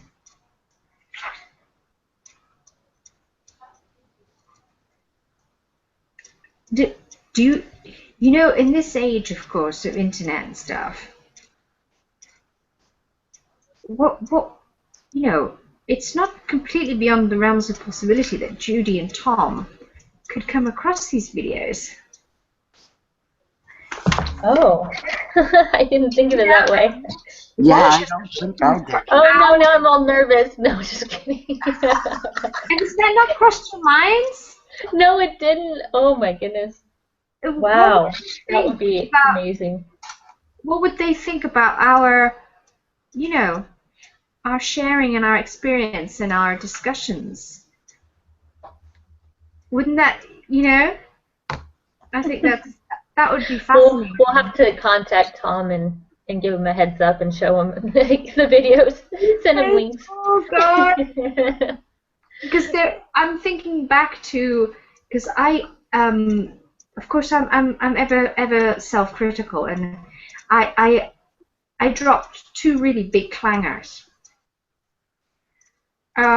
Because I got Mary Magdalene's Mary Magdalene's daughter Sarah's story all wrong, like really wrong, with respect to how much or how little she knew her father Yeshua. And what else did I get really wrong? I got totally mixed up with the which snake was which, the feminine and the masculine. The gold one is the masculine, and the black one is the feminine. I got that as well. And of course, that's recorded for all posterity now. Yeah, should they ever come across that, I'd be like, cringing. But, then they'll see that we all understood it, and that's what's good about meeting like this, because then we were able to discuss and out about these things. Right. It's such a learning process. Yeah. So. Yeah, so I think we're pretty much at the end. And she kind of had some diary. I actually didn't read all of those. There were some diary entries that she has there, and then I was interested in the questions and answers part. Yes. Especially, I thought it was very interesting that the turning water into wine got brought up, and she said that was at our wedding. Yes. So, wow. That's some wedding. There were some amazing little revelations. I was particularly very interested in the fact that what got completely written out of the story was that when Yeshua was driving out these 7 demons from Mary Magdalene, what he was doing is he was performing a chakra purification ceremony on her, but that he had gone to her for that service. You know, and that was cut out of the story. That's true. That's interesting. So, yes, and she talks about obscurations to flight in their own relationship, in their sacred relationship. But for me, I have to say, just on a personal note, when I realized that she realized that all of this, in fact, really the book, and what Judy's life was about, was actually sacred relationship. Really. That's at the kernel of this whole experience. And it was like I was a giant bell, and that that metal bit in the middle that's attached to a rope, and you just clang it. Like, I'm talking about a massive church bell. I was the bell, and that little kernel of truth was clanging at me from inside and making me reverberate. That's how that felt. And it's interesting because now I've realized that that's why I'm reading this book. That was my reason. Because just like Judy, my mission in life is to talk about an experience and maybe report on sacred relationship. Right. And it's just wonderful to finally put to name this thing. The sacred relationship. Yes, there it is. There it is. Sacred relationship. I hadn't. Because I'm just synthesizing my own mission in life, and now I've understood, basically. Yeah. Because I must have been an awful daughter in some respects, you know, because I was there watching my parents and commenting and critiquing them on how they should be running their relationship. Can you imagine? Like micromanaging. God, yeah, but then, you know, that was that's what that was for. And that's why I've been so depressed about being single and not finding my sacred relationship. I'm realizing now that it's not just because I want a relationship, I want to be with a man, and it's not, there's an added dimension to that, which is that I believe that this is integral to my mission, is to find out. But then, hey, maybe now with that realization, that's the you know, you can't manifest what you don't know you want. Oh, I like that, the way you put that. That's true. That's true. Yeah, I mean, we all know how we manifest what we don't want, right? Oh, yeah, we always focus on that. We know what we don't want. Yeah, we're really active about, you know, focusing on what we don't want and making that very real. But yeah, you can't manifest what you don't know. You can't manifest something that you know. This is why it's so important to name your desires.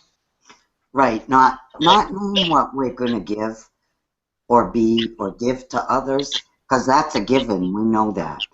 And we say that. I want someone to love. I want to feel that.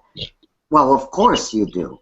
But how about what you want for you? And I think I spent like 3 years practicing boundaries with someone I grew up with.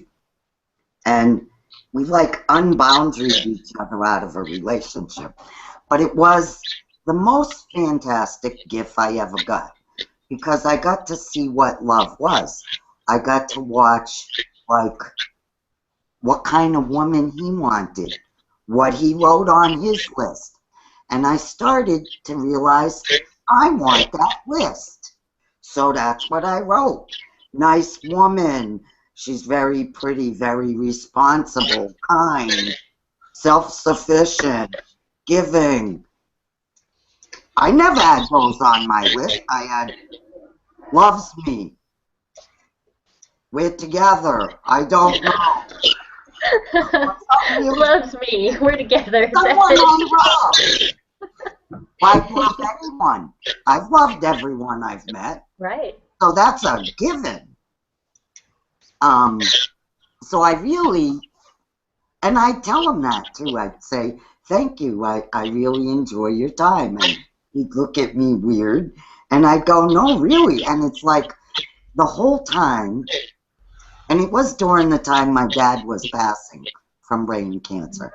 And I'd go to his house, and he was quiet, and it would just allow me to look at every past relationship. And like I said to Mark, I said, I love you. And he said back to me, he said, well, I have a lot of feelings for you, but. And I stopped it. And I said, well, it's fine if you don't love me, but I know another guy will. And I said, you know. And I realized that that was the biggest, loving, kindest thing anybody ever gave me in my life, is because I looked back at my marriages and I saw what love was. They went swimming with me. They never went swimming before. They don't swim afterward. They did that because that was my happy. That was my thing. Okay. And I saw other ways that made me feel loved.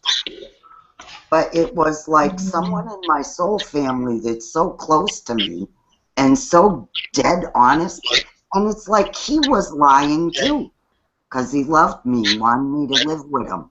And I said, I'm not living with somebody that doesn't love me. Of course.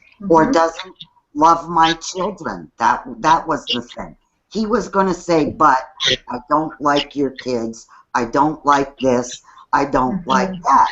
But he wanted me to love Mark, even if he only wore jeans and T-shirts every day. That was him, and accept him as he was. And he couldn't have sex either. And yet, I stayed over his house, went crazy, totally attracted to him. He taught me more than my entire life, because I finally saw how stupid I was. That I thought I was here to help people, instead of realizing they were coming to me and not being nice to my first husband, my second husband. They had to totally stomp on my rights for me to finally say, this is enough. I want something else.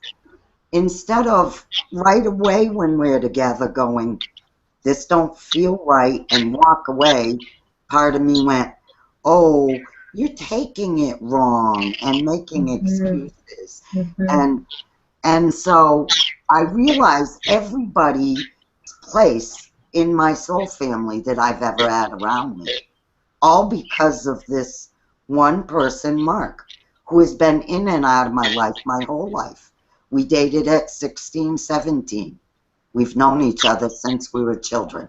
I know his ex-wife, Pam. My guess is he'll never stop loving with her, and he's just, I don't know. But he's a great teacher. He taught me what I wouldn't see my entire life, you know. So that's a great gift to get. Well, that's true. To me, that's true grace, is to realize that these people are teachers instead of, you know what I mean? Instead of being the victim, and, you know, to realize that was a lesson, that was a teacher. I don't know, that's... Right, he unvictimized me. That, and the more he would judge me, like, say, I don't know, I'm too slow at peeling apples or this or that, the less I was with him. And the less I was with him, and the less I was with him. And I really only went there when I wanted to, and when I thought it would be good interactions. So for the first time in my life, it was a relationship that was almost all positive. You know, we hiked together, we enjoyed each other's company. It was the best time I've ever had with any other human till this point. So it was a real changing point. Then it made me, okay, I'm not seeing Mark, what do I do? I started taking classes, healing for prana, dream interpretation. And that was, you know, a couple years ago. I can draw a lot of parallels with my last boyfriend. I really saw him as, because he was in love with someone else the whole time. From I met him in early November of last year, and we were together till about April, when I called time on it. I said, well, look, if you're still in love with this other person, because I was arrogant enough to think maybe we'd start going out, because we loved each other's company. We were so easy together, and sexy as well, and all that. I thought maybe, just maybe, he might fall in love with me, but he didn't. And yet, in spite that would you know, potentially be something horribly negative, as a foundation for a relationship, but it was like this beautiful training for sussing out what I wanted and how it felt, you know, to be in a relationship at all, to have that loving person around you, even though, you know, but. So I get what you're saying, Donna, about how you can really find. Well, that's the thing. Where he couldn't, he has a heart problem, he has a weak heart. He did too much drinking and drugging for like 10 years after his ex-wife kicked him out. But And I know her, I love her and everything, but I think him not having sex with me healed my childhood sexual abuse. This was the first person, a male, that ever came and called me every day, every morning, every evening, want to go hiking with me, you know, come on, all happy to be with me, and not want that. And yet I wanted it so much. I hadn't been with my ex-husband for 3 years when him and I started seeing each other. So it'd been quite a while since I'd been in a relationship. But for the first time in my life, it's like all my life I knew I was here to help people, but I thought it was one thing, and I was wrong. I was enabling people. That's what I was doing. And I was becoming the victim doing it. Mm. I was trying to use superpowers, and it was all my own strength. It made me get MS. It made me, you know, physically ill because of that role, you know. Mm. So it really does, like, all just start fitting together, you know. Even the things that you think hurt you, when you look back, you're like, wow. You know, I mean, Mark gave me the ability to look back on 2 bad marriages, and instead of only seeing the bad and why I left, I now look back and see the love. I see the good stuff, which is how you want to remember your life. I mean, even for me, just this recent relationship, the fact that I wasn't using it as a knife to stab myself with, you know, I was just sort of seeing it for what it was, and not looking for reasons to cry. You know, I just basically it was what it was, and there was so much positive, so much that was loving and gorgeous about the relationship that you know, incidentally, we're still very good friends, and we see each other quite often. And well, that's the other thing you get. You get to stay friends. There isn't this ugly, we have to kill each other to lose each other stuff. And you're right, you know, whatever beauty we get out of a relationship, have gratitude for that. Be thankful. We don't live forever. So instead of wanting more time with people, want more quality. yes, very much so. Very much so. Wow. Sacred relationship, eh? Well, we should have them with everyone. That's what it is. It means we honor and respect each other. And even if you just had a good sexual relationship, but you each were true in that, didn't cheat, didn't lie, that's beautiful too. Yes. If you need that to heal parts of you, there's nothing wrong with that. There's no shame in that. That's love. Because it's giving you what you wanted. By the way, I just right now, something's happening, and I just wanted to ask you about it. Do you get those little tones in your ears sometimes? You know, like people talk about it in the religious communities. Oh, the kind of ringing of the ears? The whining, it's buzz, but high-pitched. Yeah. I hear about that. I hear it's, well, in my perception, I think that can be related to the third eye when you're getting some information and you're kind of processing it. But it could be many things. Because that's happening to me right now.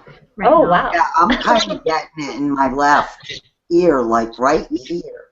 Me too.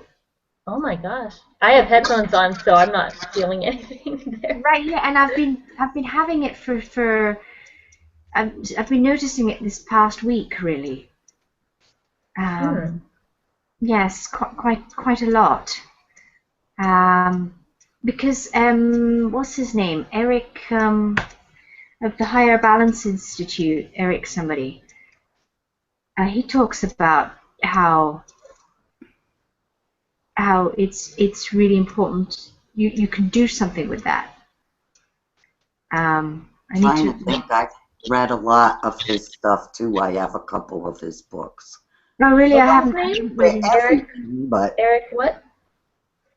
What was his name? I can't remember his name now. His yeah, me surname. neither. But Well, if you just search Higher Balance Institute, you'll find it straight away. But I'm in two minds about the guy. Melissa, the stuff on generator, and all that. The human design stuff? Yeah. Oh, the okay. design stuff was from them. Oh, Eric Pepin? Is that who? Yeah. Eric Yeah. Okay. He's an odd fish. He is. He can get kind of mad too. I've seen a couple of his angry, everybody's judging me kind of videos, but I guess, you know, we all go through that. That's a temptation to have an ego big head, right? So Yeah. And of course, once again, conscious of the fact that here we are talking about people who, you know, are very much alive and can very much find this video and listen to it. that's okay, because I'll also say I love a lot of this stuff too. You know, I do read it, but I like to read like everything, even what I'm pretty sure I'm not going to agree with. Because sometimes, half the time, I find myself changing my thoughts and fears and feelings, beliefs, and it'll heal something. And I'll just move, you know? That's what I try to do too. That's the only way to expand. Absolutely. If you just stick in the subjects that you're comfortable with, you're not going to grow. And there's always something to learn. Even if you don't resonate with something, you're at least finding your own truth, cementing them a little bit. Yeah, I mean, all healing is challenging, you know, which is interesting because Pam herself in the book, she did some you know, there was a point in there's a stage in her healing when she came out of a coma with lots of unlocked memories, and she worked through a bunch of stuff, and then there was a point where she just didn't want to do any more of that, and that's effectively when she decided to die. Instead, at least that's what I picked up or intuited from there. So, Judy and Tom, if you're watching, if you ever get to see this, my heartfelt thanks for this beautiful book. And I really, really hope to come and maybe attend one of your workshops one day.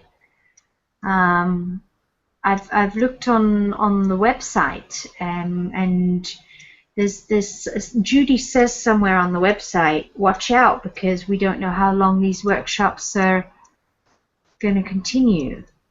Oh. How many more opportunities the public have to come and meet us and stuff. I don't think there were very many listed for 2016, if any at all, yet, right? No. I looked too. No, and I'm really sorry about that. Obviously, for me, it's going to be tricky. I'm going to have to come over to the States, and that's you know, an expensive proposition. But it was very tantalizing to see them. Apparently, they spent some time in Berlin. And I thought, oh, I could pop over to Berlin, you know.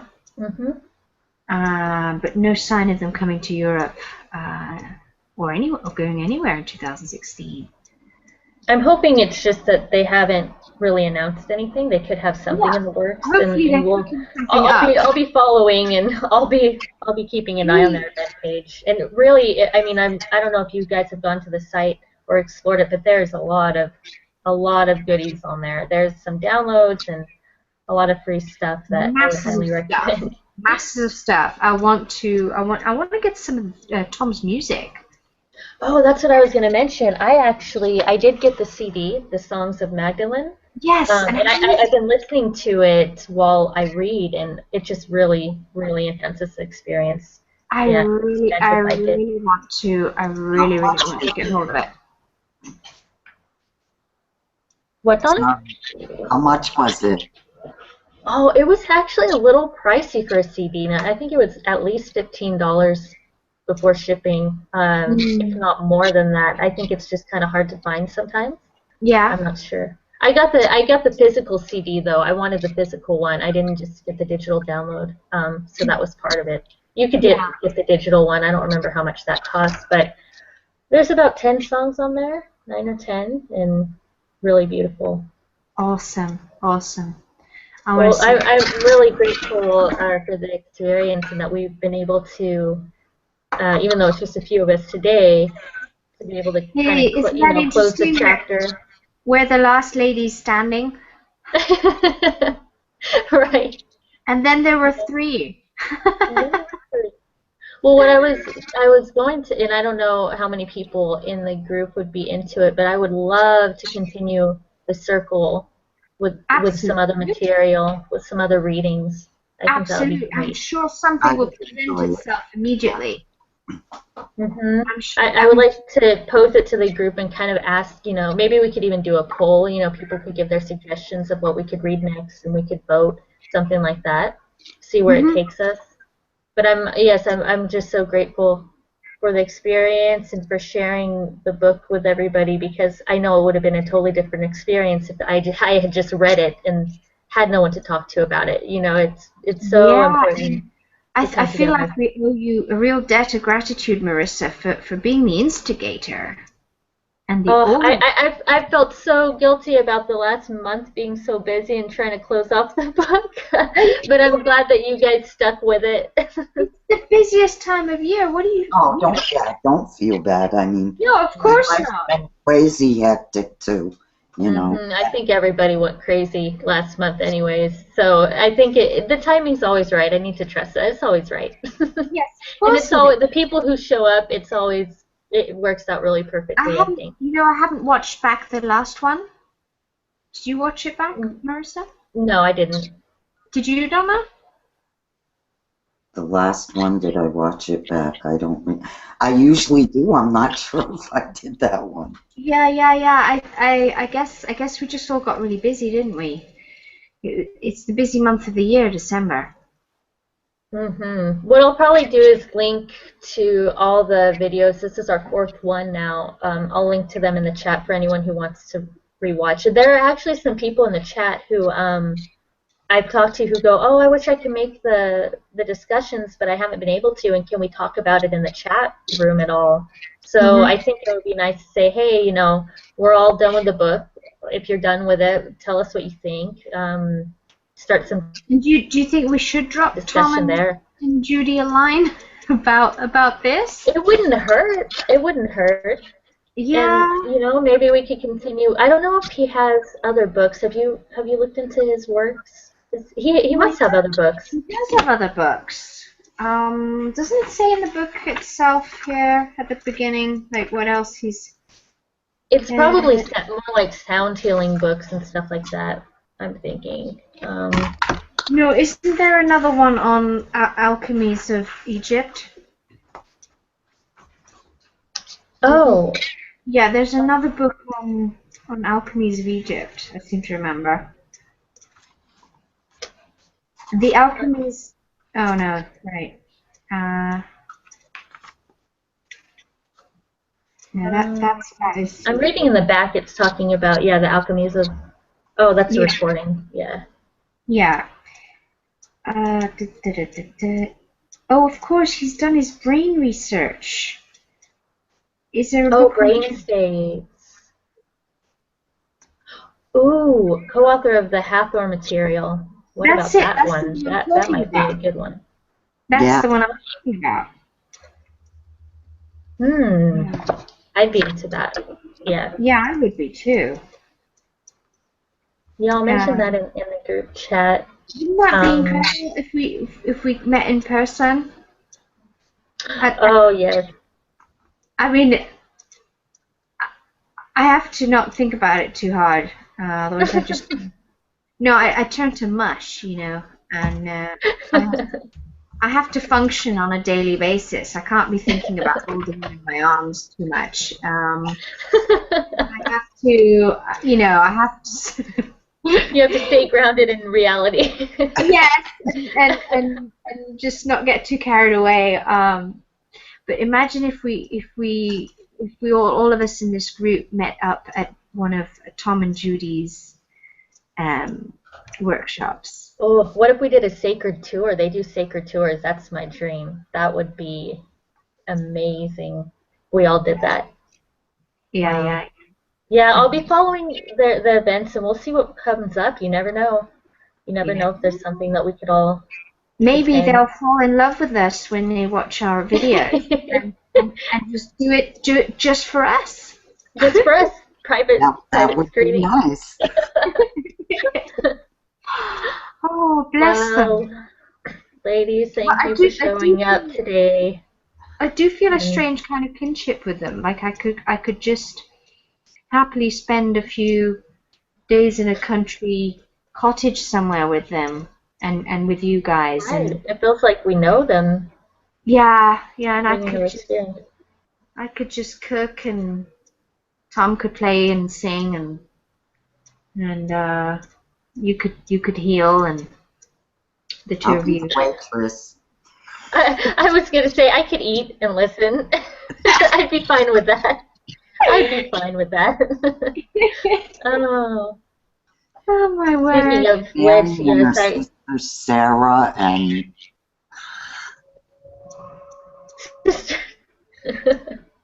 that's kind of funny. Guys, it's 20 to 1, and I've got work in the morning, so I need to eat. Speaking of food, but yeah, I'm so glad you guys took the time, especially you, Sarah. I know it's so late, and I know you have to work, but yeah, and I hopefully you'll didn't have interesting get a dreams. rest today. I didn't get a rest today, and, Right.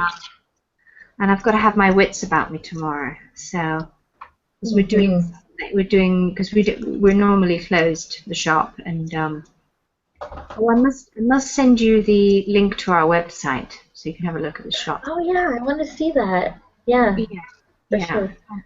And, Okay, I guess we'll close it off then. Mm-hmm. So everyone, enjoy your night. I Much think I'll love to meditate. you. I'll meditate was today and see what wonderful. comes up. Yes. Bye. Bye. Bye. Night.